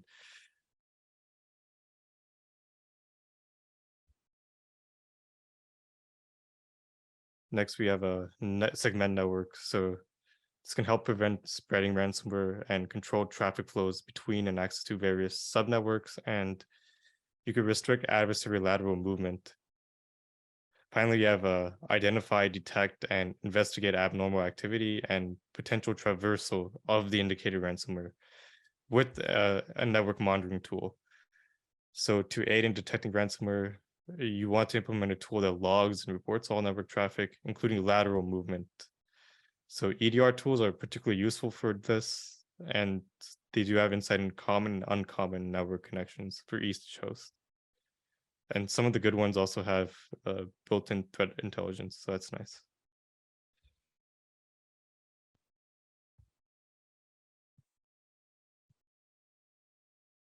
That's it. Thank you for your time. Thank you, Omar, for your presentation. I believe there are no questions, so, and we kept our best presenter for the day is Dan Rojas. He's the best presenter for today, and hope to see you soon. Thank you. Hi, greetings, everyone. I'm going to be presenting today on implementing DMARC. So for those of you who are not familiar with DMARC, DMARC is a domain-based message authentication reporting and conformance mechanism. The DMARC standard was first published in 2012 to prevent email abuse. Several industry leaders worked together to create the DMARC specification. DMARC was created by PayPal together with Google, Microsoft, and Yahoo. DMARC is defined by the Internet Engineering Task Force published document RFC 7489, and it's a mechanism by which a mail originating organization can set a domain level policy and preferences for message validation that a mail receiving organization can use to improve the mail handling. So basically this is to kind of legitimize our emailing reception and sending. So why do we want to implement DMARC? DMARC prevents spoofing, phishing, and impersonation attacks. It ensures that outgoing messages from your college are not being marked as spam. So more and more organizations are starting to use DMARC and requiring DMARC records in order to receive messages, because there's such a great volume of spam out there. Fake messages from your institution can damage your reputation, and then legitimate messages get blocked at the same time. Also, on the other end, on the receiving end, phishing messages are increasing dramatically, and it's difficult for users to try to legitimize messages. We're putting kind of the onus on them. We're doing phishing assessments, but in the end, they need to have some mechanism of verifying that a sender is who they say they are.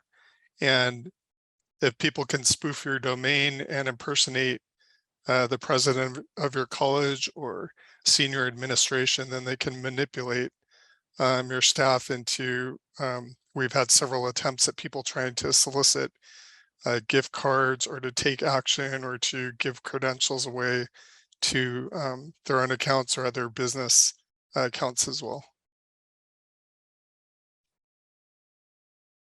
So this is an example. Without DMARC, the message that's sent has to be interpreted by the recipient. They don't know for sure if it's legitimate or not, so it may get categorized as a spam based on their experience with email from or that perpetrates your domain, or phishing messages could get through and confuse the user, and the user doesn't know which action to take.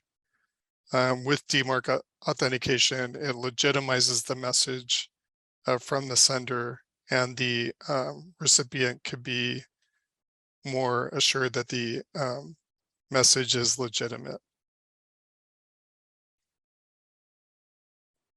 So where do you start with DMARC?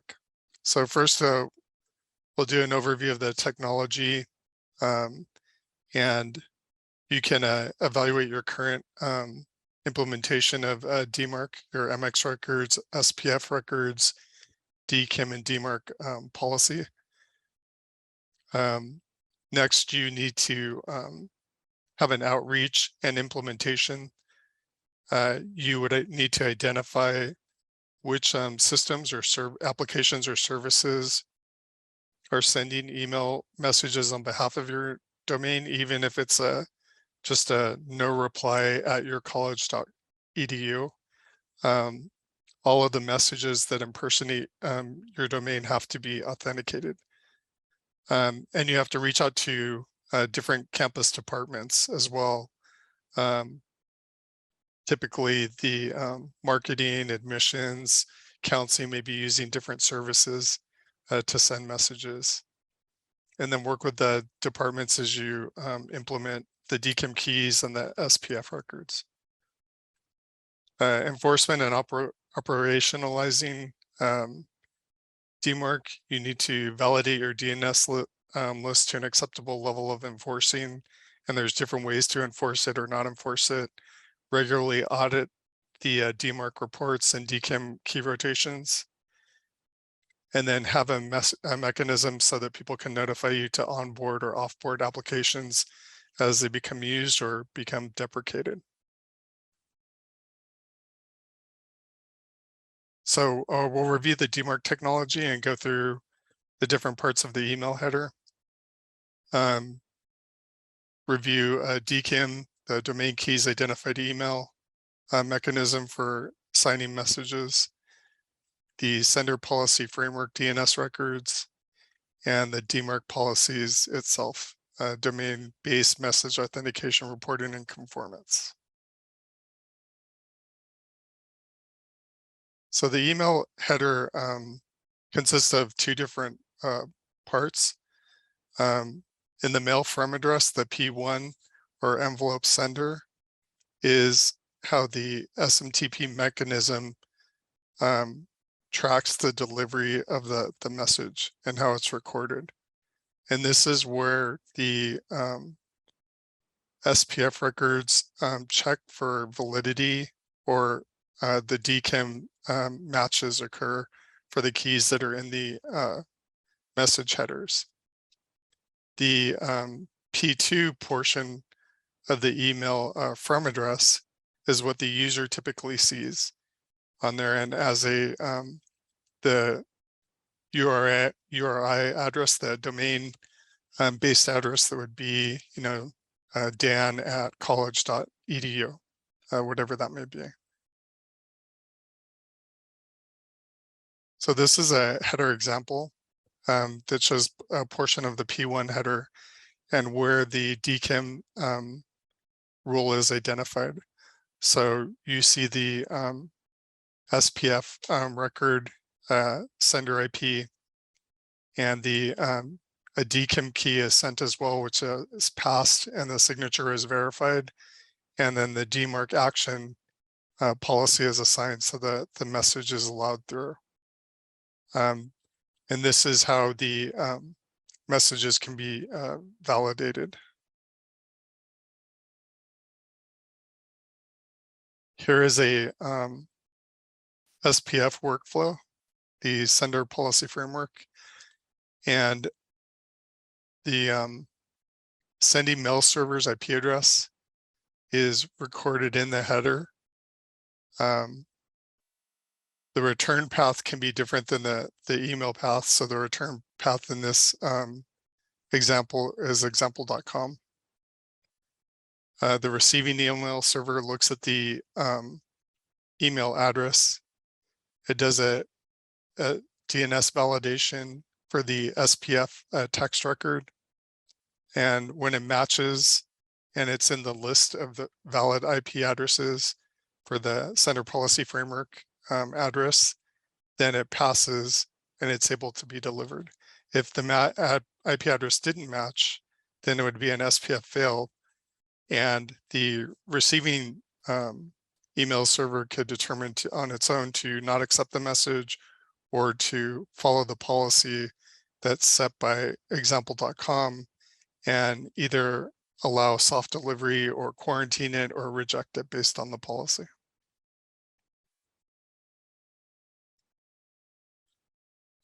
Here are the different parts of an SPF record, the SPF version number. The MX, you can allow MX records that are in your DNS table to be included as part of the SPF record, and also any A records that are in your domain. So any assigned or aliases that you have within your DNS record. Outside of that, you can specify external IP addresses that don't exist in your domain to be allowed by the SPF record. And then you can include up to 10 different DNS entries within the SPF records for delivery. Once it gets beyond 10, then it violates the RFC, and different sites may or may not handle the SPF record properly. So it's always advisable to keep the DNS entries limited to 10 in total. And if you have to, you need to go through the different domains and see which ones you can parse out to be IP addresses and enter the IP addresses instead. Those are not limited like the DNS names.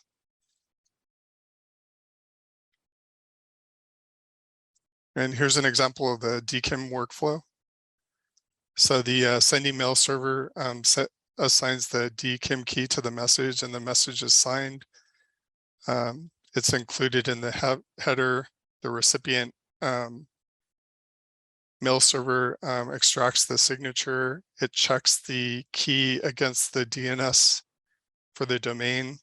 Once the message key is validated at the DNS entry, then the DNS or the message passes, as long as the message wasn't changed. If the DKIM fails, then the delivery is handled based on the configuration of the recipient email server or the policy set by the sending domain in the DMARC record.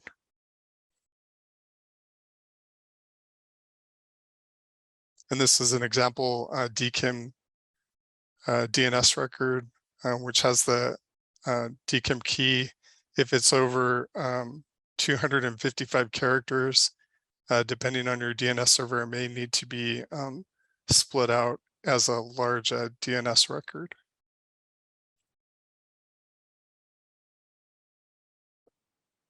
In Office 365, the way that we turn on DKIM is by going to https://security.microsoft.com/DKIMv2. You can also get there by going to the Security Center and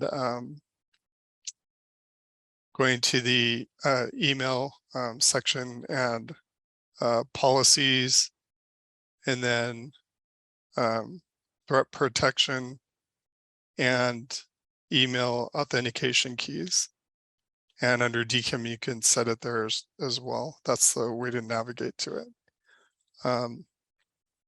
And from this screen, you would click on your domain and then create the DNS keys. You would copy the keys over and put them into your DNS, and then enable the DKIM signing signatures.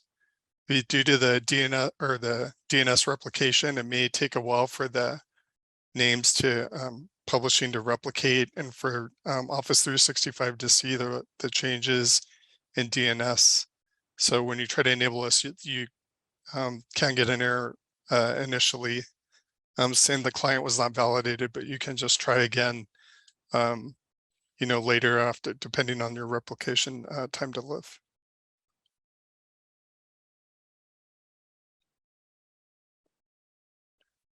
So how DMARC works. So based on the SPF records and the DKIM records, you have a DMARC policy that can either approve delivery on failure, quarantine messages on failure, or reject messages on failure. This is an example of what the DNS records look like. Usually the first domain record would be the top level domain. On sub-level domains, you can have additional DMARC records. And then you can also, through the DMARC record, have the default domain sub-policy or set for all subdomain policies. So it trickles down. And this is a sample DMARC record. It's this one's pretty basic, just a DMARC version 1. Right now, there's only one version of DMARC, but it was put there, I guess, for future-proofing the protocol. And policy equals none means it doesn't enforce the policy, but it allows people to determine on the recipient end whether or not they want to accept your mail. And then this is the reporting URI aggregate email address where the failed reports go to based on the whether the mail matches the policy or not.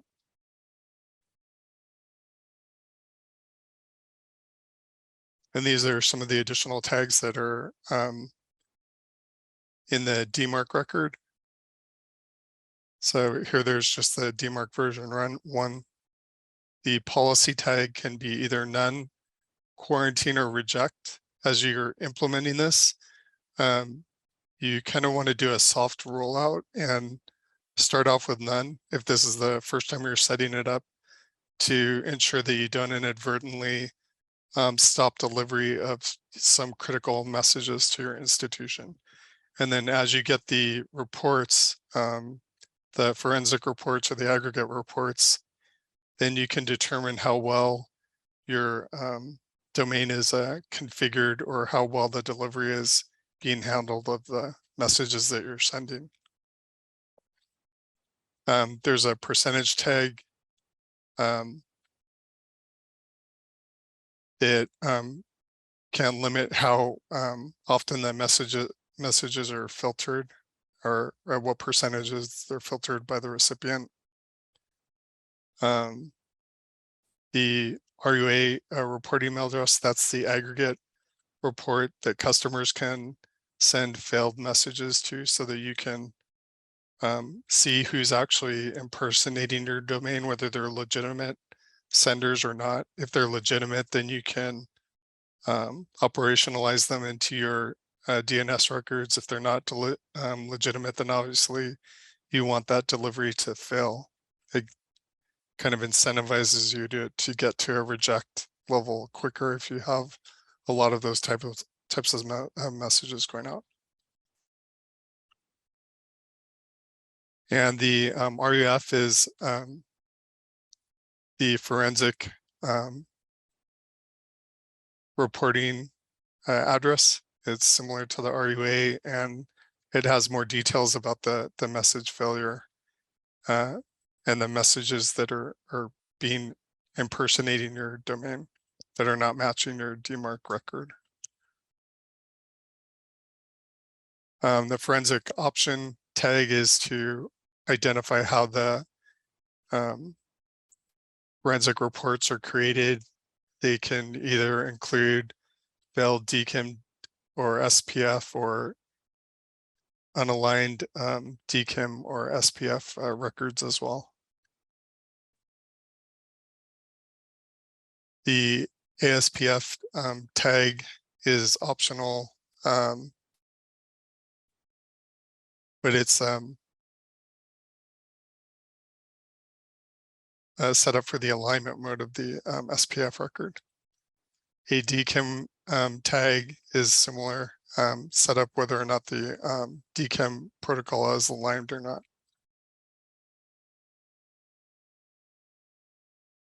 The forensic reporting format is declared in the RF tag. The reporting interval corresponds to the aggregating report and provides DMARC feedback based on the outlined criteria. And again, the subdomain policy determines whether or not the DMARC record at the root of your domain handles the subdomains as well.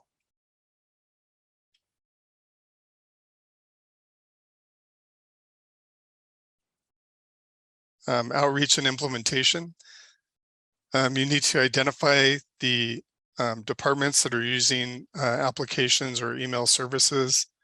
In our environment, we have a lot of services that are being used by admissions, counseling, marketing, and institutional research, as well as other areas like our foundation. They send messages through different systems.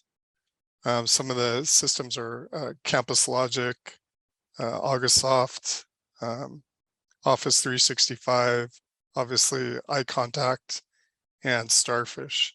So these domains have to be present in our DNS records and our SPF records.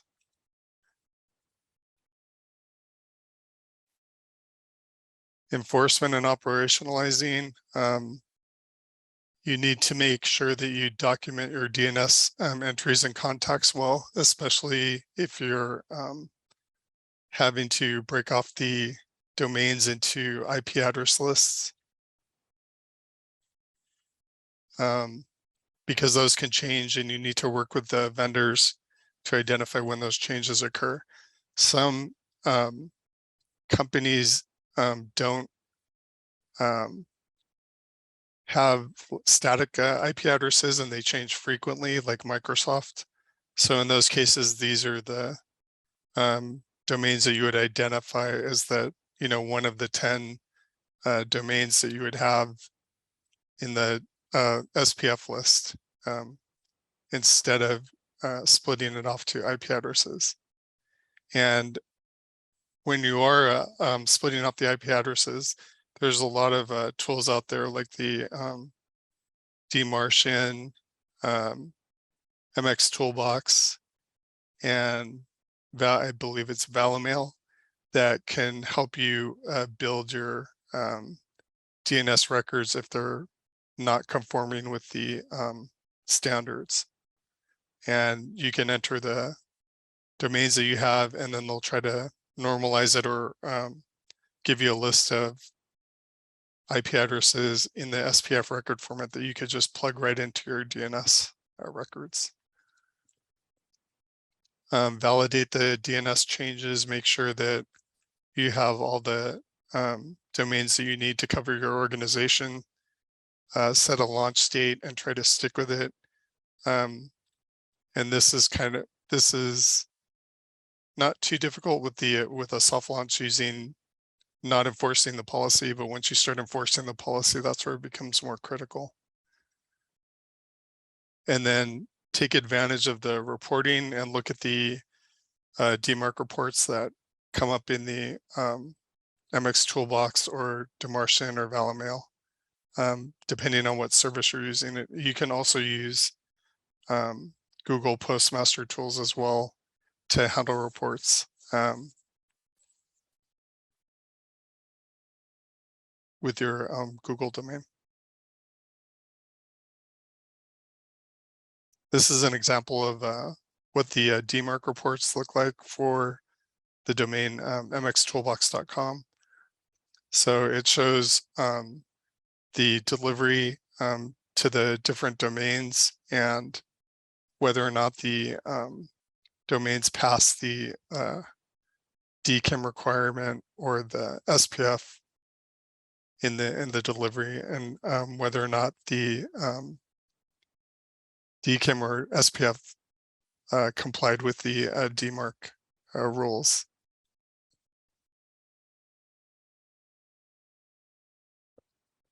And this is a great way of troubleshooting delivery as well, not just to make sure your standards are working, but when you have departments that are not getting their messages to students, or the emails that they're sending are showing up in their students' spam boxes, you can help adjust your settings to ensure that the delivery goes through as intended and people are getting their messages properly.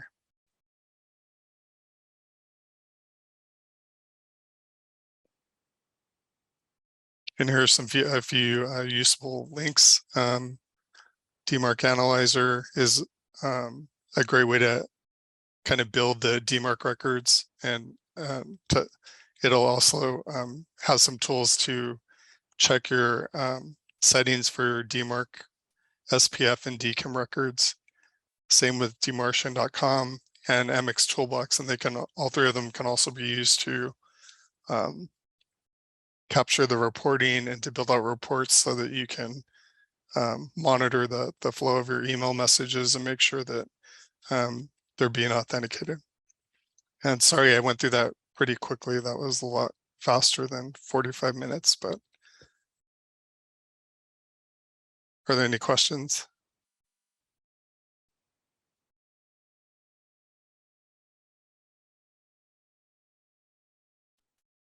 All right, so thank you, Dan. Are you done with your presentation? Yeah. Oh, okay. Thank you, everyone.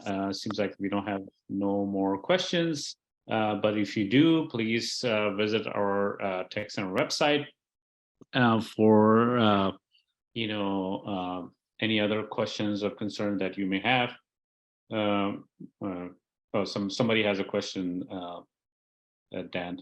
Were there any tools that you found helpful when dealing with the mailing list? Yeah, one of the best tools that we've been using is the MX Toolbox. it's been helping us kind of identify the where the mailing lists are coming from. Another thing I don't know if I mentioned too, when you are using Microsoft's or when you're configuring the inbound delivery for Microsoft's email, the sometimes if you have a security solution that's in the mail delivery path outside of Microsoft, it can disrupt the authentication change. So Microsoft also, in the same area where you can configure the DKIM setup, has a solution called ARC. It's the authentication receive chain, and you can add the intermediate hops of the mail flow to ensure that there's mail delivery through.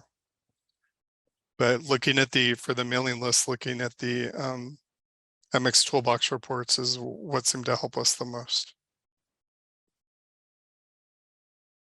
All right, so I don't see any further questions. Thank you everyone for joining. Thank you for giving us time to showcase our presentations. If you have any further questions, I believe it's, the information is in the chat, how to reach out to us. Thank you.